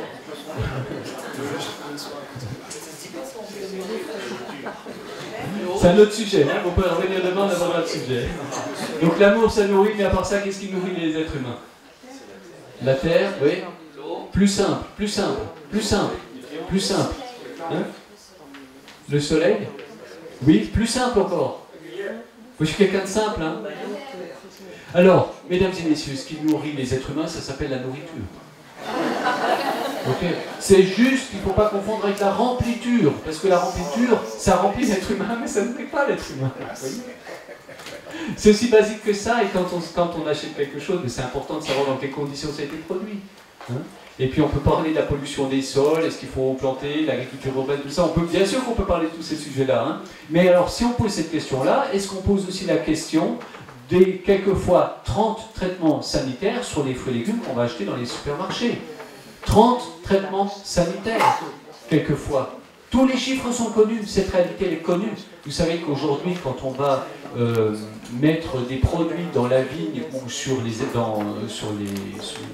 légumes et les fruits qu'on fait pousser, les maraîchers, ils ont l'obligation aujourd'hui de mettre des tenues adaptées. Et quelquefois jusqu'avec le masque. Et après, on va nous dire, mais là, il n'y a pas de souci. Par contre, ce que vous allez faire pousser en huile, là, c'est énorme parce que c'est hyper pollué et tout ça. Oui, ok, alors regardons le problème jusqu'au bout. Voilà. Donc, récemment, je disais à quelqu'un, et je n'avais pas remarqué que ça avait sa petite force et son petit impact, mais est-ce qu'il vaut mieux être pollué et joyeux par le fait de faire des actions comme celle-ci, ou pollué et pas joyeux? Moi, je préfère être pollué à la rigueur, puisqu'on n'a pas le choix, mais joyeux. Voilà. Et ça, ce sont des actions qui conduisent à mettre les gens ensemble dans une perspective de joie. Voilà. Et aussi de joie à imaginer qu'on a un impact, chacun d'entre nous, on est la solution et on a un impact sur le monde. Okay. Je vais passer un peu rapidement, alors, et je voudrais vous parler maintenant de la transition alimentaire dans une perspective plus globale. Parce que c'est là que ça devient intéressant, c'est-à-dire qu'on a la portée individuelle, l'écologie intérieure, l'écologie extérieure, la transition, vous avez déjà entendu parler de la transition citoyenne? Ce qu'il faut savoir, c'est que les théories de la transition, elles sont parties d'Angleterre. Pas à Todmorden, où sont partis les incroyables comestibles, mais à Totnes. C'est au sud de Londres. Et le penseur, le fondateur, l'initiateur du mouvement de la transition dans le monde s'appelle Robert Hopkins. Et les premières théories, c'était un permaculteur. Et les premières théories, c'était construire ensemble le monde de l'après-pétrole. Et ça a tout son sens. Simplement, aujourd'hui, la portée est devenue un peu plus réduite parce que derrière ça, il y a la dimension du comment je fais ma part d'être humain pour construire une réelle société qui vit en humanité. Voyez ? Mais fondamentalement, la transition, elle commence quand vous-même, vous commencez à vous interroger sur la façon dont vous vous nourrissez, et vous nourrissez votre famille, ou la façon dont vous vous soignez, ou la façon dont vous allez éduquer vos enfants, par exemple, ou vous déplacer. Et ça, c'est la perspective individuelle. Mais il se trouve qu'à un moment donné, il y a plusieurs personnes qui ont les mêmes réflexions et les mêmes questionnements au même moment. Et c'est là que commencent les transitions collectives. Je ne sais pas, qui a vu le film Demain dans la salle? Ah ben quand même. Donc vous voyez l'exemplarification de l'intention de construire un nouveau mode de société et que les réponses sont déjà là. Fondamentalement, elles sont là. Maintenant, il faut unir les forces de conscience qui poussent à l'émergence de ce monde. Et des fois, ça prend une grande proportion. Alors, je passe très très vite là-dessus. Excusez-moi, je vais zapper ces petites ces diapos qui visent juste à illustrer que nous vivons aujourd'hui en ville. 80% de la population française vit en ville. 1 humain sur 2 dans le monde est urbain. En 2050, ça sera les 2 tiers. Des 9,5 milliards d'habitants qui habiteront sur la planète. Voilà. Donc là, c'est fondamental. Dans quelle ville on souhaite vivre? Eh bien, ça, c'est des schémas d'architectes, c'est des conceptions d'architecture. Et ben, ça donne un imaginaire, ça nourrit un imaginaire, de la même façon qu'un mouvement citoyen comme le nôtre nourrit un imaginaire. Ça a de la gueule quand même, non? C'est des photos, ah oui, absolument. Ouais. Alors, nous, notre idée, c'est que la ville de demain, elle sera autosuffisante sur le plan énergétique. D'accord? Et le pari, c'est qu'elle sera aussi autosuffisante sur le plan alimentaire. Voilà. Alors, c'est un pari, et ce qui est très important, c'est de se dire, pour ça, il faut absolument faire évoluer le système alimentaire local. Donc, l'autosuffisance alimentaire, c'est l'idée de réfléchir dans un périmètre de proximité. Ça peut être le territoire, ça peut être la ville, ça peut être la vallée, ça peut être le quartier. D'accord? L'agglomération, peu importe. L'important, c'est de commencer à réfléchir à un espace au-delà duquel notre nourriture ne devrait pas provenir, sauf exception. D'accord? Alors, voilà quelques définitions. Qu'est-ce que c'est qu'un écosystème alimentaire durable? Je passe très vite. Alors, juste quand même les 3 déterminants d'un système alimentaire durable. Il doit être équitable, il doit être organique, il doit être résilient. Ok? On a quitté un peu les définitions de l'économique, social et environnemental qui sont complètement galvaudées. Nous, on préfère ne plus parler de développement durable parce que par définition, le développement n'est pas durable. D'accord? Il y a une limite au développement parce qu'il y a une limite aux ressources naturelles. C'est aussi simple que ça. Alors, parler de caractère organique, la vie organique, la nature fonctionne et les écosystèmes fonctionnent de façon organique, d'accord? Équitable parce que sans une juste répartition des ressources, on n'arrivera pas à des écosystèmes humains durables, et puis résilient parce que capable de s'adapter à toutes les situations, y compris aux situations de choc. Bon, je passe un peu vite. Qu'est-ce que c'est qu'un potentiel alimentaire local? Boum, vous pourrez le voir si vous allez sur mon PowerPoint qui sera en ligne. Et j'arrive à une étude qui a été réalisée l'année dernière, réalisée sur les 100 plus grandes aires urbaines françaises. Voilà. Donc c'était la première étude un peu consistante. Il y a des questions de méthodologie qui posent vraiment question. Okay, c'est une première étude, il faut prendre comme telle. Mais les enseignements sont assez intéressants, puisque ce qui est décrit dans cette étude, c'est un métabolisme alimentaire de nos territoires qui peut sembler absurde. En moyenne, 98% d'alimentation est composée de produits agricoles importés sur le territoire. 98%. Mais dans le même temps, il y a 97% des produits agricoles qui sont produits localement, qui sont exportés du territoire. Donc c'est là le truc un peu absurde.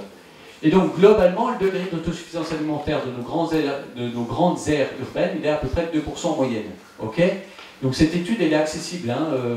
Vous pouvez la trouver, vous tapez autonomie alimentaire des villes, utopie, et vous tombez dessus.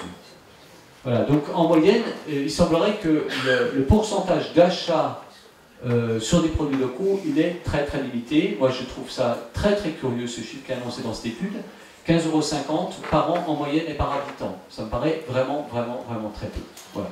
Mais enfin, je le relate puisque c'est celui qui est cité. Je voulais vous dire que les Incroyables Comestibles ont été initiateurs d'une démarche d'autosuffisance alimentaire sur la ville d'Albi. Là, j'ai une petite vidéo que j'aurais voulu vous montrer, mais on est un peu pressé par le temps. Donc je vais la zapper, mais vous la retrouvez. Donc sachez juste qu'il y a un projet d'autosuffisance alimentaire à Albi. Est-ce qu'on peut passer la diapo? Parce que moi, je ne vais pas y arriver seul. Oui. On peut passer. Tu veux qu'on montre Albi? On attend. Bon, bah alors ok, on lance Albi.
Discuter toute l'après-midi de l'exemple d'Albi. C'est une ville pionnière, on a un projet fort, les Incroyables Comestibles ont été puissamment en initiative sur ce projet, repris ensuite par la ville, et ça ne va pas s'en poser question. De toute façon, toutes les démarches pionnières amènent un certain nombre de questions. Voilà. Donc je ne rentrerai pas dans les détails parce que c'est complexe, mais par contre je voulais vous dire que nous travaillons actuellement sur une démarche qui vise à créer un label citoyen national des villes et villages comestibles de France, qui vise à faire émerger, donner de la visibilité accompagnée les territoires de transition alimentaire et d'autosuffisance alimentaire par l'action citoyenne. Ça c'est vraiment fondamental. Et donc l'idée là, c'est de renverser les cadres de l'action collective et de faire que l'initiative soit impulsée à la base par les citoyens. Pourquoi c'est important? Parce que nous devons retricoter les premières mailles du renouveau démocratique. Et l'alimentation est le meilleur levier pour organiser la réappropriation démocratique de l'espace public et de l'espace alimentaire. D'accord? Donc tout ça pour dire que le lien entre alimentation et démocratie est fondamental. Donc c'est une démarche globale sur laquelle nous travaillons, avec l'idée d'amener un label qui sera un label citoyen. Ça c'est vraiment très très important, et surtout d'offrir une méthodologie qui permet à l'action citoyenne de s'organiser et d'aller au-devant des problématiques de territoire et à la rencontre des élus pour porter des projets structurants, novateurs sur le plan alimentaire. Voilà l'enjeu. Je vous montre juste un peu à quoi ça peut ressembler. Alors, un système alimentaire qui se transforme, c'est 4 aspects qui doivent se transformer: production, transformation, accessoirement aussi, mais ce n'est pas accessoire, conservation, distribution, consommation. Je vais passer très vite. Je voudrais vous donner une exemplarification de ce que ça peut induire. Là, vous êtes au Lidl. Le Lidl de Colmar, il a été vendu, racheté par un groupement de paysans qui s'appelle Cœur Paysan, et aujourd'hui on a une trentaine de produits, de producteurs locaux qui ont remplacé le Lidl. Je veux dire, c'est quand même assez fort. Vous imaginez? Alors tout ce qui tourne aussi autour des supermarchés coopératifs citoyens, vous avez vu le film Food Coop, je ne sais pas si vous l'avez vu, mais en tout cas c'est une belle qui montre vraiment bien ces démarches qui commencent à émerger un peu partout en France. Je passe un peu vite. Les projets alimentaires territoriaux où nous sommes, mouvements citoyens, souvent associés, nous, ça nous paraît fondamental que la transition soit portée par les acteurs de la transition, donc pas seulement les institutions, parce qu'il n'y a pas de transition sans acteurs de la transition, on est bien d'accord? Et nous arrivons un peu à la ville qui est en train de se transformer, et là, je vais vous montrer un peu à quoi ça peut ressembler, la colonne vertébrale d'une démarche nourricière en ville. Et l'idée, c'est de créer des itinéraires comestibles, effectivement. Là, on est à Todmorden, et donc, toujours sur nos actions, 50% d'actions de plantation, 50% de pédagogie. On raconte l'histoire du Nouveau Monde, on donne un imaginaire collectif, et ça passe par une éducation et par une pédagogie à tous les niveaux, à tous les étages, à tout moment et en tout temps. Ça, c'est fondamental. Voilà, donc la pédagogie, des explications, quelquefois très simples. Qui sont ces gens qui se mobilisent? Pourquoi ils se mobilisent? Qu'est-ce qu'on fait? Le lien à la terre, les cycles du vivant, et ainsi de suite. Notre proposition, c'est dans toutes nos villes de créer des aires d'abondance partagées, c'est-à-dire des lieux ressources qui deviennent un peu les poumons verts, des lieux d'ancrage de cette nouvelle réalité de conscience dans nos villes. D'accord? Ça, c'est vraiment important, et ce sont aussi des lieux de pédagogie et des lieux de rassemblement. Et ensuite, des stations thématiques qui peuvent apparaître dans toute la ville, donc stations de légumes anciens, et il y a plein de choses très très intéressantes à dire. Les stations de plantes médicinales, là, la photo, elle est prise juste à côté de l'hôpital de Todmorden. Des spirales aromatiques, c'est facile, c'est relativement facile à faire. Hein. Ça a un bel impact visuel dans l'environnement urbain, ça peut prendre cette forme, mais ça peut prendre d'autres formes, évidemment. Je pourrais vous montrer des photos juste magnifiques. Des mandalas de permaculture, des buttes effectivement, des lasagnes, des Keogh Garden qui sont des techniques de culture qui sont extrêmement prolifiques. On parle de potager solaire ou de geyser de protéines végétales, c'est juste énorme. Il faut voir les processus qui sont à l'œuvre dans ces Keogh Garden. Des stations de légumes un peu insolites, un peu monstrueux. Alors vous voyez la citrouille, des stations de fruits rouges, des plantations aztèques qui font des combinatoires entre les plantes. Hein. Donc ça, c'est une photo que je vous avais déjà montrée. Voilà, des stations verticales, des aires fruitières. Juste en parlant des aires fruitières, je voulais juste vous faire part du fait que j'habite dans la vallée de Kaisersberg. Il y a une commune qui s'appelle Kinsheim. On est quand même en Alsace. Okay, et à Kinsheim, vous avez les remparts. Et le long des remparts, vous avez 150 cerisiers qui sont en libre accès pour la population. 150 cerisiers. C'est juste magnifique à regarder au printemps quand ils sont en fleurs. Et c'est juste énorme d'aller déguster les fruits. Et la question, c'est pourquoi on ne fait pas ça actuellement partout sur le territoire? Qu'est-ce qui empêche ça? Ça, c'est vraiment fondamentalement la question. Des plantations quelquefois insolites, parce que l'objectif, c'est d'attirer l'attention. Le fleurissement peut devenir comestible. Il y a beaucoup de plantes qui se mangent. D'une façon générale, l'objectif, c'est pas de supprimer les fleurs, hein, entendons-nous bien. C'est de trouver la belle complémentarité dans le vivant. D'accord? Et la démarche nourricière, la démarche fleurie est une démarche absolument nourricière. Hein, d'avoir un environnement qui suscite l'émerveillement par les belles réalisations de nos jardiniers municipaux, c'est génial. Hein. Voilà, donc là, c'est une action qu'on a fait sur la place de l'hôtel de ville de Paris, un Keogh Garden. Donc ça peut préfigurer le nouveau mobilier urbain. Voilà des formes de mobilier urbain qui peuvent apparaître. On pourrait aussi s'interroger sur l'aquaponie, la permaculture. En tout cas, à Todmorden, dans la ville d'origine des incroyables comestibles, on a des installations aquaponiques assez importantes.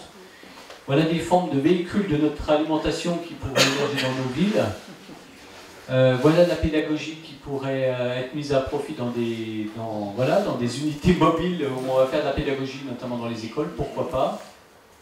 Réapprendre à cuisiner aux enfants, c'est fondamental. Là, je reviens sur la notion des vergers partagés, solidaires, qu'on commence à voir émerger. Et j'ai pas vu de poules aujourd'hui, mais on pourrait voir des poules.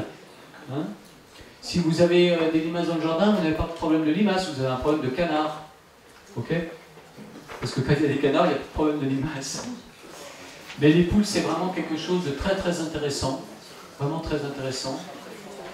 Des champignonnières, et puis naturellement l'agriculture urbaine verticale, ça, ce sont des éléments qui apparaissent dans le paysage, qui apparaîtront dans le paysage, et qui devront nous interroger collectivement. Donc je ne montre pas les photos pour préconiser, mais juste pour dire qu'il y a des choses qui apparaissent dans le paysage et qui questionnent. Voilà, donc vous connaissez probablement ces images. Les cultures sur toit. Alors ça c'est intéressant parce que le parc de la Toison d'Or à Paris fait 100 hectares. Il semblerait que dans l'agglomération lyonnaise, l'étendue des possibilités de culture sur toit, c'est 700 hectares. Vous voyez ? Donc là encore de l'agriculture hors sol, mais à questionner, pourquoi pas. Là encore dans une vocation pédagogique et de lien social, ça peut vraiment avoir du sens, des serres citoyennes. Des serres du futur où il y a une combinatoire entre le lieu d'habitation et le lieu de nourriture, effectivement. Donc ça, c'est nourrir l'imaginaire collectif. Là, c'est très concret, hein, puisque c'est à Romainville, hein, un projet qui émerge. Le projet d'Ecofarm de Nice, vous voyez, tout ça pour amener à l'idée que nous devons organiser la transition alimentaire de nos territoires. Voilà. Et que pour l'instant, l'objectif, c'est pas d'opposer les formes d'agriculture, mais au contraire de trouver leur complémentarité. Ça, c'est vraiment fondamental. Alors, on est en train de travailler donc sur ce label des villes et villages comestibles de France, donc j'en dis pas beaucoup plus pour l'instant, si ce n'est de dire que l'idée c'est de travailler sur une charte qui donne une vision d'avenir d'un territoire de transition alimentaire, mais également un cahier des charges qui est plutôt une proposition, hein, on n'est pas en train de rentrer dans des démarches de certification type ISO 9000 et compagnie, et puis un cadre d'engagement des acteurs des forces vives du territoire sur un projet à court terme, à moyen terme et à long terme. Voilà. Donc la certification, c'est un processus citoyen. L'objectif, c'est d'illustrer ça aussi par mettre toutes les ressources en open source et puis effectivement de créer une coopérative nationale qui permettrait de regrouper toutes les offres de services d'accompagnement des différents acteurs de la transition alimentaire. Voilà. Bon, on imagine aussi que les collectivités pourraient se rejoindre dans une association nationale des villes en marche dans la transition. Pardon, excusez-moi. Avant je disais en marche, maintenant je dis les villes en mouvement dans la transition alimentaire. Excusez-moi, je me suis surpris un peu tard. Voilà. Je voulais aborder un dernier sujet. Là, vous êtes dans le réfectoire du lycée Berthollet. Je vous ai montré les photos tout à l'heure. Le lycée Berthollet, c'est un très très grand lycée. Il accueille beaucoup d'élèves. Donc le réfectoire, le restaurant scolaire, il est juste énorme. On a organisé toute une journée, on a rencontré les lycéens, on a fait des belles actions de plantation, c'était juste énorme. Et à la fin, les enseignants nous ont proposé d'aller voir encore un petit patio, il y avait des jardins, et pour aller au patio, il fallait traverser le restaurant scolaire. Et là, avec la personne qui anime les incroyables comestibles à Annecy, on a été vraiment sidérés de voir dans le restaurant scolaire ces affiches-là. Manger de la viande, c'est bon pour toi, et ainsi de suite. Être en forme, prends soin de toi, mange de la viande. CIV, comité professionnel de la viande. Et là, on s'est dit, il y a un problème. Il y a un problème. Pourquoi il y a un problème? Parce qu'on est au cœur du service public et éducatif. On est d'accord. S'il y a bien un lieu qui devrait être préservé des lobbies, c'est bien celui-ci. Voilà. Et là, on était juste effarés. Donc il y a aussi cette question qui est posée, la transition alimentaire, c'est aussi la capacité à faire surgir une conscience et une organisation citoyenne pour contrer la désinformation issue des grands lobbies. Ça, c'est vraiment fondamental. On n'a pas évoqué la semence. J'ai toujours l'impression de rater ma conférence quand je n'évoque pas la semence, qui est une question absolument vitale, puisqu'on est en train d'être... Le bien commun de l'humanité est spolié aujourd'hui par des grands groupes privés, semenciers, de l'agrochimie. Donc là il y a des sujets qui sont extrêmement importants, mais sans aller jusque-là, c'est quand même important d'aborder aussi la question de préserver l'espace public. Là, je dirais, si on avait le courage, nous on a été effarés, et quand on a vu ça, on s'est dit, on ne peut pas rester comme ça, c'est pas possible.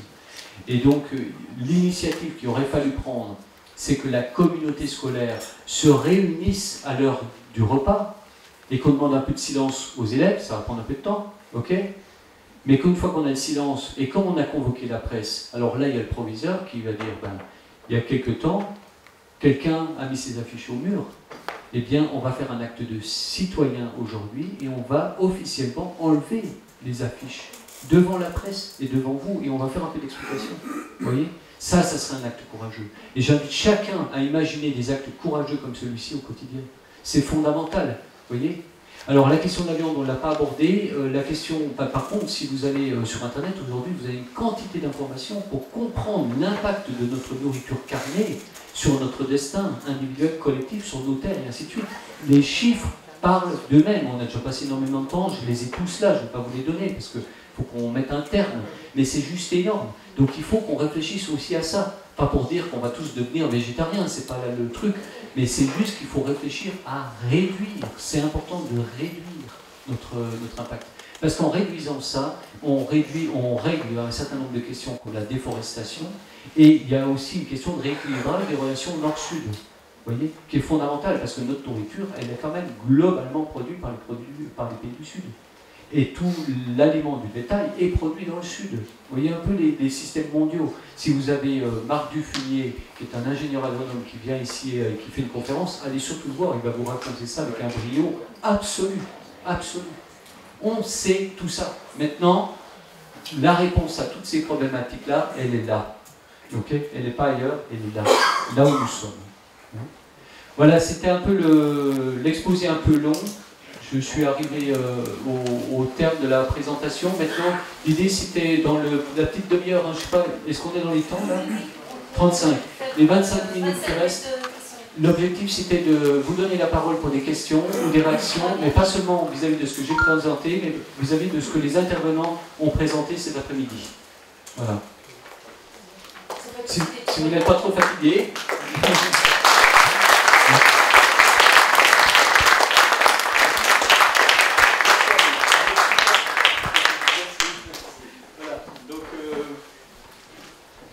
Peut-être que les personnes qui sont intervenues peuvent venir ici, et puis comme ça, les questions s'adressent à qui vous voulez. Je m'excuse. Je voulais juste apporter une petite précision par rapport à Détroit.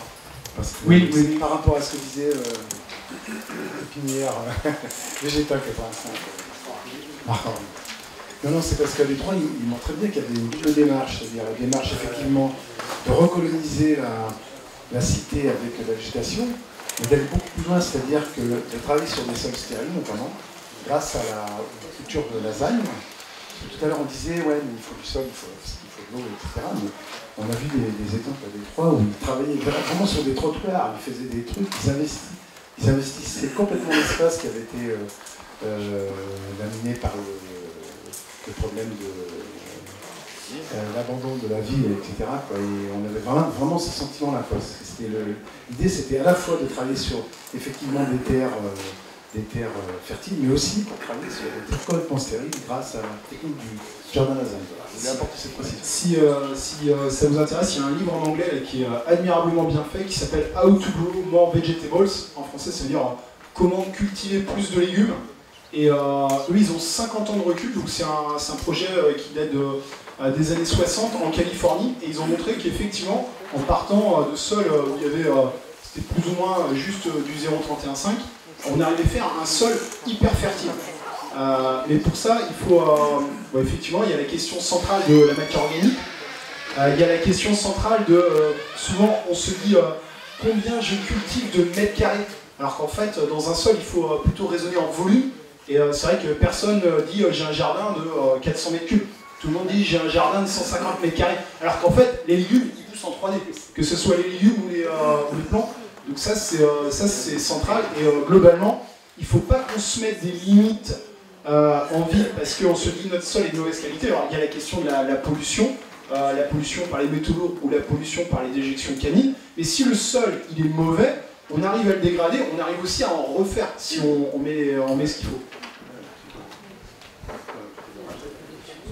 Oui, par contre, on parle d'efficience aussi, d'efficience, c'est-à-dire de développer le minimum d'énergie pour un maximum de résultats.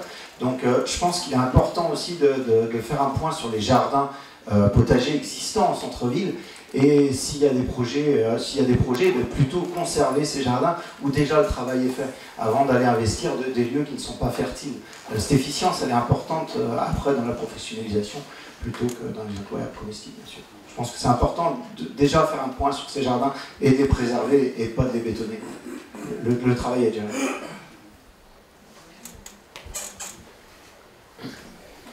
Les jardins privés, tu veux dire? Ouais. Les jardins privés, on a trop d'actions, vraiment. S'il y a un projet global de raménagement de centre-ville, oui, mais c'est difficile d'aller toucher le privé, même dans un PLU. Hein. C'est difficile. Oui. Oui, mais oui, alors, c'est certainement possible, mais on va loin.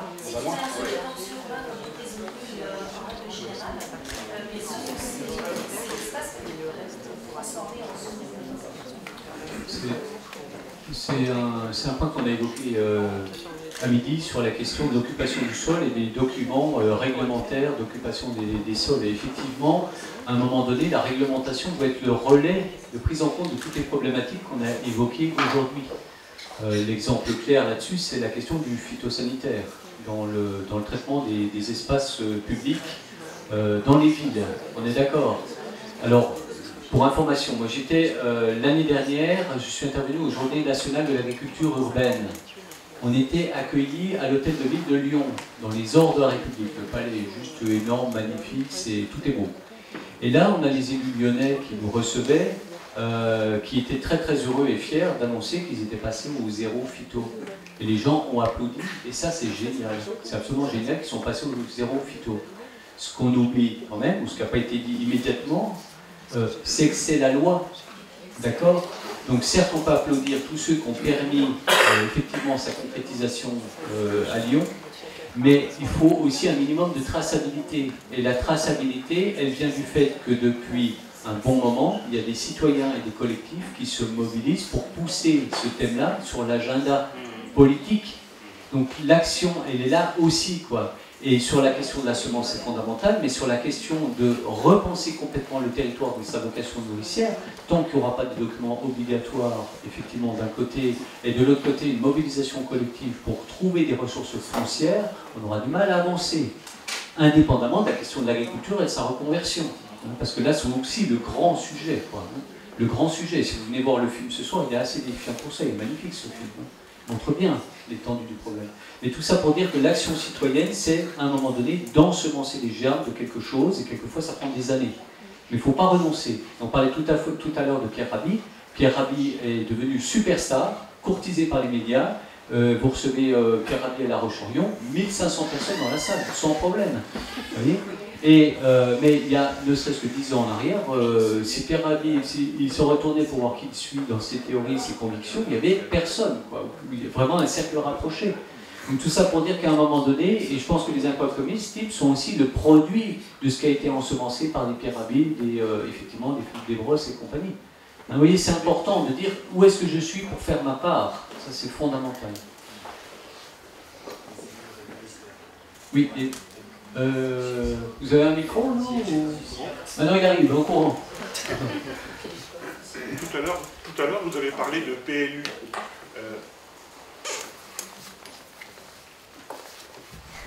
Tout à l'heure, vous avez parlé de PLU. Alors, j'habite dans une petite commune où on a, en plein centre-bourg, un ensemble de personnes qui a des jardins privés.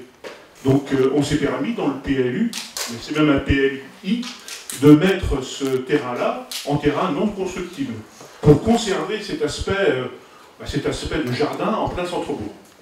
Donc, on peut se le permettre. Oui, oui, oui. Ouais. C'est dans la même notion de la réglementation. Je me posais la question, on a acheté dernièrement 6 hectares et demi, puis en fait quand on achète un terrain, on parlait des problèmes de l'agriculture et de la conservation des sols, en fait je me suis rendu compte, quand on achète un terrain, on achète une surface, et puis on ne sait pas ce qu'il y a dessus. C'est-à-dire que globalement, que le terrain il soit bordé avec des chaînes qui représentent une certaine valeur économique, patrimoniale et compagnie, ça ne rentre pas en ligne de compte, que le terrain, le sol, il contienne un taux de matière organique de 2% ou 4%, on n'en tient pas compte. Et je me disais, est-ce que c'est amené à changer? Parce que moi j'ai eu un client, il n'y a pas plus tard qu'hier, c'est un agriculteur, pour ses aides-pack, il doit replanter des haies qu'il a arrachées. Puis je lui dis, bah, écoute, tiens, moi je te propose, si tu veux, de planter peut-être des chênes qui vont constituer un patrimoine pour ta retraite. Il me dit, bah, de toute façon, je m'en fous, moi ce que je veux, c'est un truc que je vais planter au carré. Et reviennent souvent sur la table les problématiques de conservation des sols, de la place de l'arbre dans nos campagnes, de conservation des variétés fruitières. Mais en fait, je m'aperçois qu'on n'en tient pas du tout compte, ça n'a aucune valeur, si ce n'est dans ces réunions assez sympas. Donc est-ce que c'est prévu, je dirais, est-ce que le CNE ou est-ce que les pouvoirs publics ont prévu de faire avancer cette notion-là, sans quoi je me mets à la place de l'agriculteur, qu'est-ce qui va le pousser à replanter des haies ou à conserver celles qu'elles ont dans la mesure où on leur donne aucune valeur?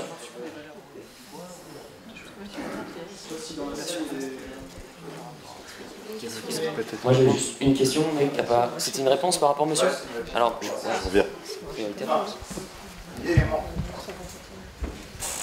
en fait, ça fait pas mal de temps que je travaille sur des plans de gestion de haies en milieu urbain, mais en fait, on se rend compte qu'on dévalorise peut-être la production locale, mais le bois local aussi. Pourtant, on a du bois de grosse qualité, on a le robinier par exemple, qui est un bois excellent, un bois d'œuvre excellent, qui peut se vendre, une fois travaillé, entre 800 et 1000 euros le mètre cube. Le châtaignier, on est environ à 600-800 euros, même juste le peuplier en bois d'œuvre, il est à 350 euros le mètre cube. Donc en fait, on a beaucoup de bois qu'il faudrait revaloriser en bois d'œuvre. Malheureusement, il y a toutes les scieries locales qui sont en train de fermer. Donc c'est vraiment un élément de réponse, parce que d'une, je pense qu'il y a plusieurs choses qui vont faire que l'agriculteur va se retrouver face à un mur.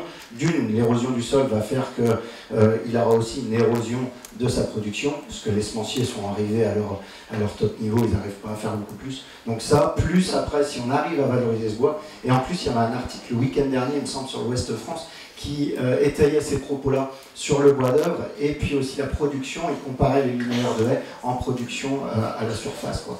Donc il faudrait vraiment travailler là-dessus en Vendée. Je pense que la Chambre d'agriculture avec Emmanuel, déjà, il bosse énormément. Et j'en suis persuadé que si un agriculteur avec l'expérience arrive à sortir des coûts de revient en mètre linéaire de haies, et peut-être que les autres vont se dire, bah tiens, lui il gagne de l'argent avec ça, il va peut-être falloir qu'on s'y mette. Après, voilà, faut aussi penser un peu plus large. Juste une petite anecdote, je reviens d'Ardèche. En fait, ils plantaient des châtaigniers pour leurs arrière-petits-enfants, pour faire les charpentes de leurs arrière-petits-enfants. Donc voilà, il va falloir penser un peu qu'on n'est que de passage et penser à notre futur aussi, je pense. Oui, merci. Je peux permettre de réagir. Un autre moyen de valoriser les haies, c'est... Un autre moyen de valoriser les haies, c'est pas encore très développé par chez nous, mais c'est de développer des chaudières qui fonctionnent à la biomasse, et qui utilisent des tailles de haies, par exemple, qui permettent d'alimenter un réseau de chaleur. Ça se fait à certains endroits en France. Voilà, ça peut être un moyen de valoriser en tout cas les haies pour éviter qu'elles ne soient scalpées par les agriculteurs.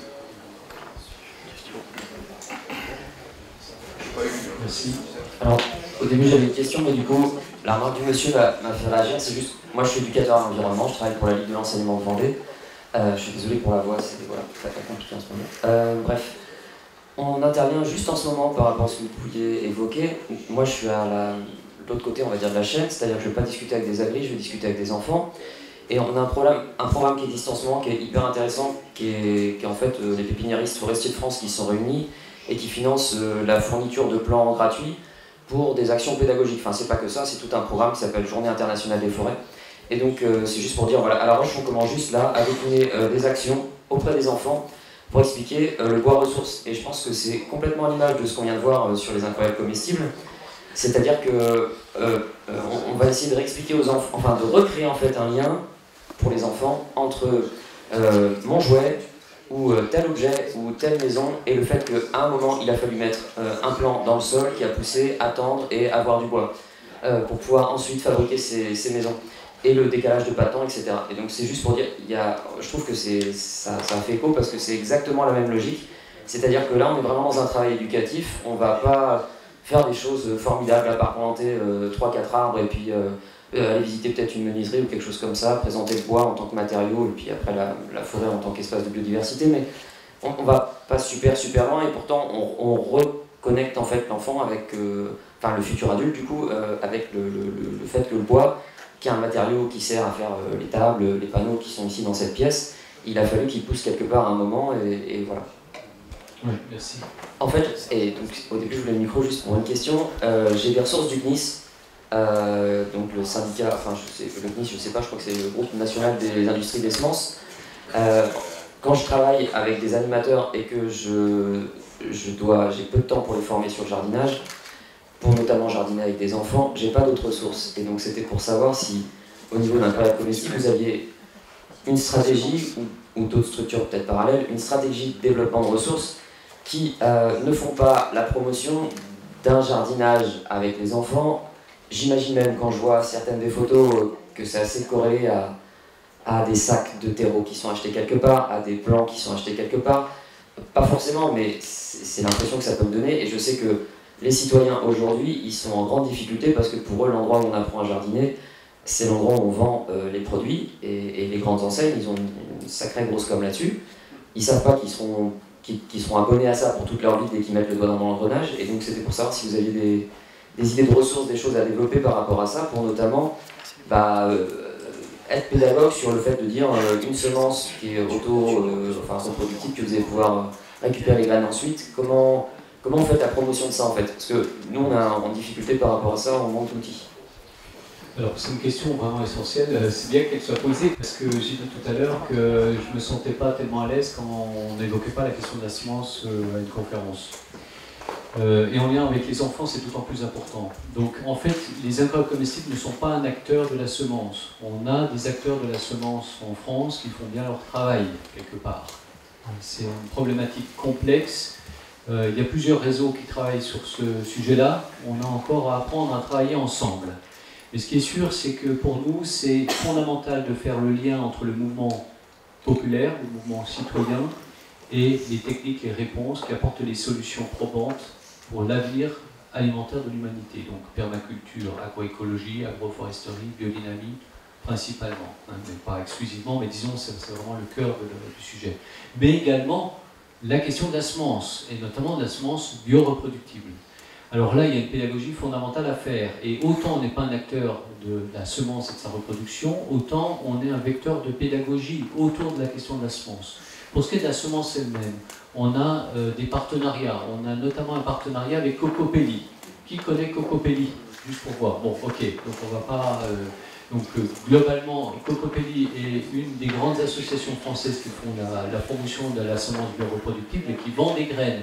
Mais en l'occurrence, il y a aussi des programmes de dissémination de la semence, notamment dans toute une série de pays dans le monde, mais qui fournit aussi quelques-uns de nos groupes incroyables comestibles qui en font la demande. Donc on est soutenu par Cocopelli, mais on est aussi en lien avec le projet de la ferme de Sainte-Marthe de Philippe Desbrosses, qui a lancé une initiative Graines de Vie qui vise à former les gens à la reproduction de la semence. Donc on a des animateurs incroyables comestibles qui peuvent aller se former là-bas et devenir ambassadeurs. Donc les réponses, elles sont essentiellement de cet ordre-là pour l'instant. Mais c'est toujours une richesse d'avoir dans un groupe incroyable comestible des gens qui ont un peu d'entendement sur la question de la reproduction de la semence, sachant que pour le coup, jardiner, c'est pas toujours très simple, mais reproduire une semence, c'est encore moins simple.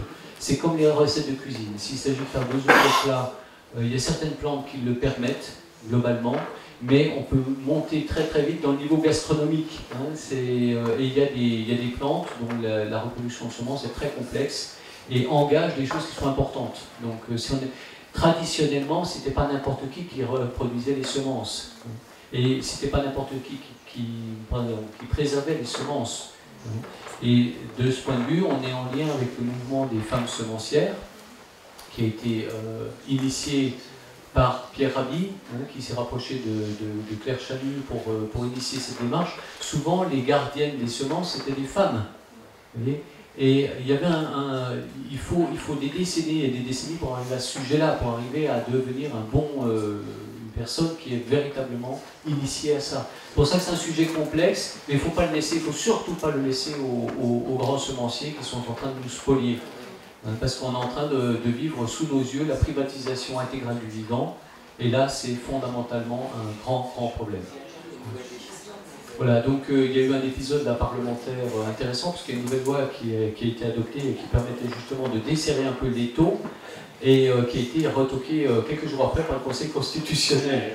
Donc quand ça ne rentre pas par la porte, ça rentre par la fenêtre, mais d'une façon ou d'une autre, les évolutions favorables pour l'humanité, puisque la semence c'est notre patrimoine commun, eh bien, c'est rattrapé d'une façon ou d'une autre par les mécanismes institutionnels, pour des bonnes raisons, des mauvaises raisons. Il y a toujours des questions juridiques derrière, sujet complexe. Hein. Si quelqu'un peut s'exprimer de façon sur ce sujet, allez-y. Hein, oui, Michel. J'avais perçu aussi une autre question, c'était quelles ressources on utilise quand on veut faire de la pédagogie au jardin avec des enfants. En fait, sur Internet, on trouve tout, le meilleur et le pire, mais on trouve aussi le meilleur. Et par exemple, sur un site qui s'appelle permaculture.44, il y a, pour vous former peut-être aussi, des tas et des tas de films de toutes sortes, de toutes les expériences qu'il peut y avoir en permaculture. Il y a un site du jardinier paresseux où vous pouvez apprendre à tailler, à greffer, etc. il y a énormément de... Il y a des sites sur comment jardiner avec des enfants qui sont faits par l'éducation nationale, gouvernement.com, ou .fr d'ailleurs.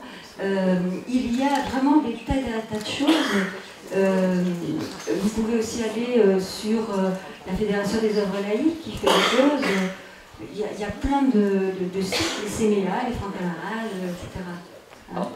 Je précise que je travaille pour la fameuse Fédération des œuvres laïques, pour la FOL justement. Et c'est juste pour dire, aujourd'hui il nous manque les ressources, comment dire, pour que... Moi je suis animateur, et pour que quelqu'un qui n'a pas trop l'habitude des enfants puisse travailler avec des enfants.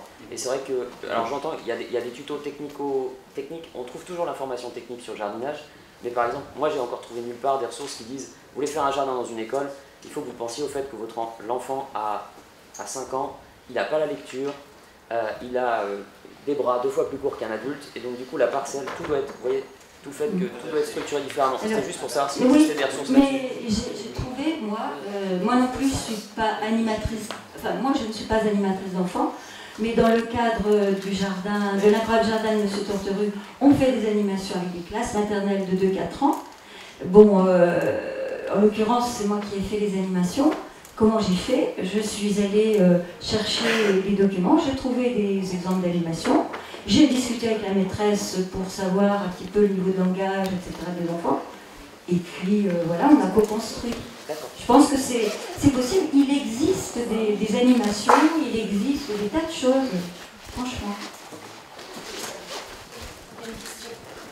Ouais, moi j'avais aussi ressenti le côté ressources pour créer des jardins en fait. Alors moi aussi j'en fais un au collège Axo, etc.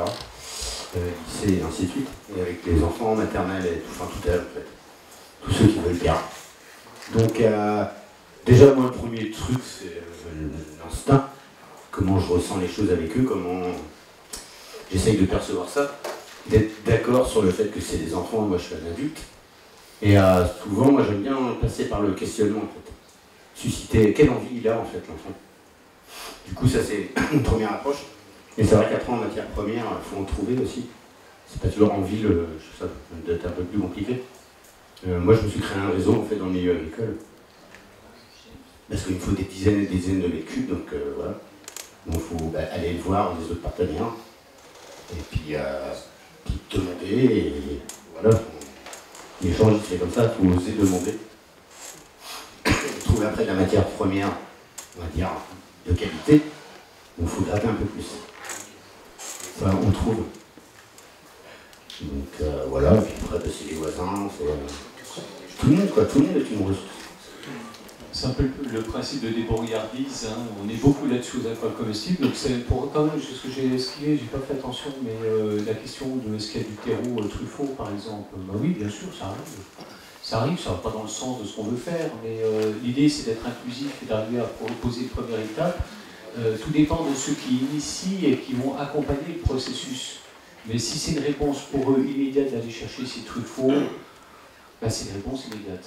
On ne peut pas traiter tous les sujets et il n'y a pas de jugement à avoir là-dessus, c'est une évolution, voilà. Mais globalement, l'enjeu c'est quand même de faire voilà, les choses avec les ressources locales. Ce matin, j'ai beaucoup aimé la personne qui nous présentait son jardin. Alors, je ne sais plus où c'était, Gaëtan, le tout premier, à la Marronnière, qui disait nous, on ne sait pas trop, au départ, on ne savait pas trop, mais on a vraiment voulu complètement faire par nous-mêmes, sans aller chercher des ressources à l'extérieur, pour explorer, pour voir ce qui est possible avec nos propres ressources. Et ça, je trouve que c'est très résilient comme démarche. Voilà. Donc, on ne cherche pas la performance, hein, je ne l'ai pas dit, mais les aquares comestibles, c'est aucun objectif de résultat. Ça c'est fondamental parce que les objectifs de résultat, vous les avez partout. Au boulot, vous avez les objectifs de résultat, dans le sport, dans l'éducation, partout. Et bien aux aquares comestibles, l'objectif c'est juste de prendre plaisir à le faire. Et du coup, la mobilisation des ressources autour de nous, ça c'est vraiment un sujet de satisfaction. Donc là, vous voyez dans le film de TF1, de se rapprocher des maraîchers, effectivement, de se créer un petit peu son réseau, des services techniques quelquefois, et d'être juste attentif à la semence. Si on se rate une première fois, ben on sait que c'est un sujet sur lequel il y a un moment donné ou un autre, il va falloir y revenir, quoi. Mais idéalement, c'est vrai que si on a un groupe qui fonctionne 100% en technique, en approche des sols vivants, qui est totalement respectueux avec des bonnes semences, c'est sûr que c'est top. Et mieux en biodynamie. Parce qu'on a des groupes où il y a des biodynamistes dedans. Et ça, c'est aussi très très intéressant comme approche. Très très préservatrice des sols. Mais bon, on fait avec qui se mobilise. Ouais, et donc du coup, ça pose la... Oui, c'est là. Oui, pardon. Juste un petit mot en plus. Du coup, c'est la mise en réseau qui est importante. Ouais. Et d'ailleurs, du coup, je voulais signaler qu'il y a un réseau de permaculture en Vendée qui est créé depuis le mois de février pour mettre les acteurs et actrices en lien, créer de l'entraide, créer des réseaux de matos, de savoir, de savoir-faire, de savoir-être. Ouais. Et voilà, donc avec l'éthique de la permaculture. On peut peut-être, je ne sais pas, il y avait encore une question, non? Parce que, oui. Donc moi je voulais juste revenir sur cette journée et de me dire que en fait toutes les initiatives qui existent et qui ont été évoquées cet après-midi ou qui ont été visitées ce matin, elles sont toutes différentes et elles ont toutes un même objectif qui est de manger plus sainement, de mettre les gens en relation, d'avoir du lien social, de la cohésion sociale, du bien-être. Et je me dis qu'on n'est pas dans le fond, qu'on est dans le mieux, dans ce que l'on fait. Et qu'effectivement, on n'est pas tous au même niveau et qu'il faut qu'on en apprenne les uns des autres. Et la mise en réseau aussi, je pense, est importante entre les différentes actions qui sont mises en place sur la Vendée et peut-être imaginer un jour une mise en réseau de toutes les actions pour pouvoir partager les savoir-faire et les savoir-être, pour pouvoir progresser et passer à une étape supérieure par la suite. Voilà. Exactement.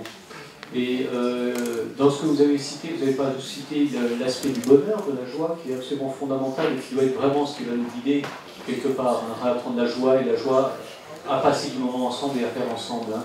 Mais fondamentalement, moi je suis convaincu que aujourd'hui, il y a des millions et des millions et des millions d'êtres humains qui sont juste prêts pour changer de spire de développement humain, qui sont juste prêts pour vivre ensemble une autre expérience humaine. Voilà. Et avec une vie plus consciente, plus engagée, effectivement, plus solidaire, plus apaisée. Et tout ça, on doit l'apprendre. Et on est en train de forer dans une masse critique qui, à un moment donné, va bien advenir. En tout cas, c'est la perspective optimiste. Parce que sinon, ça ne sera pas ça, ça sera l'autre voie. Mais voilà, on sait qu'on est face à des urgences, mais on a les dispositions qui nous permettent d'accéder à ça. Maintenant, c'est une question de masse critique et de basculement. On aurait pu parler de la théorie du centième singe, par exemple. Il y a des tas de théories qui attestent qu'à un moment donné, il y a un basculement qui est possible parce qu'il y a une masse critique. On évoquera le sujet ce soir, je pense. En tout cas, merci. Et puis, dernier aspect qui est sur la question de la convergence. Là, on a parlé des alcools comestibles. Mais moi, je ne suis absolument pas attaché aux étiquettes. Peu importe comment ça s'appelle. Peu importe nos institutions. Ce qui est important, c'est ce qu'on fait. Est-ce qu'on est ensemble. Individuellement, est-ce qu'on est ensemble? C'est ça qui est très important. Et l'enjeu, c'est un enjeu de convergence. Voilà. C'est que toute cette biodiversité puisse advenir par le fait que nos différents réseaux œuvrent à ça, voilà, en lien avec les élus, en lien avec ceux qui ont des responsabilités politiques, et ainsi de suite. Ça, c'est aussi très bien. Mais la convergence, elle est fondamentale. Pas d'exclusive.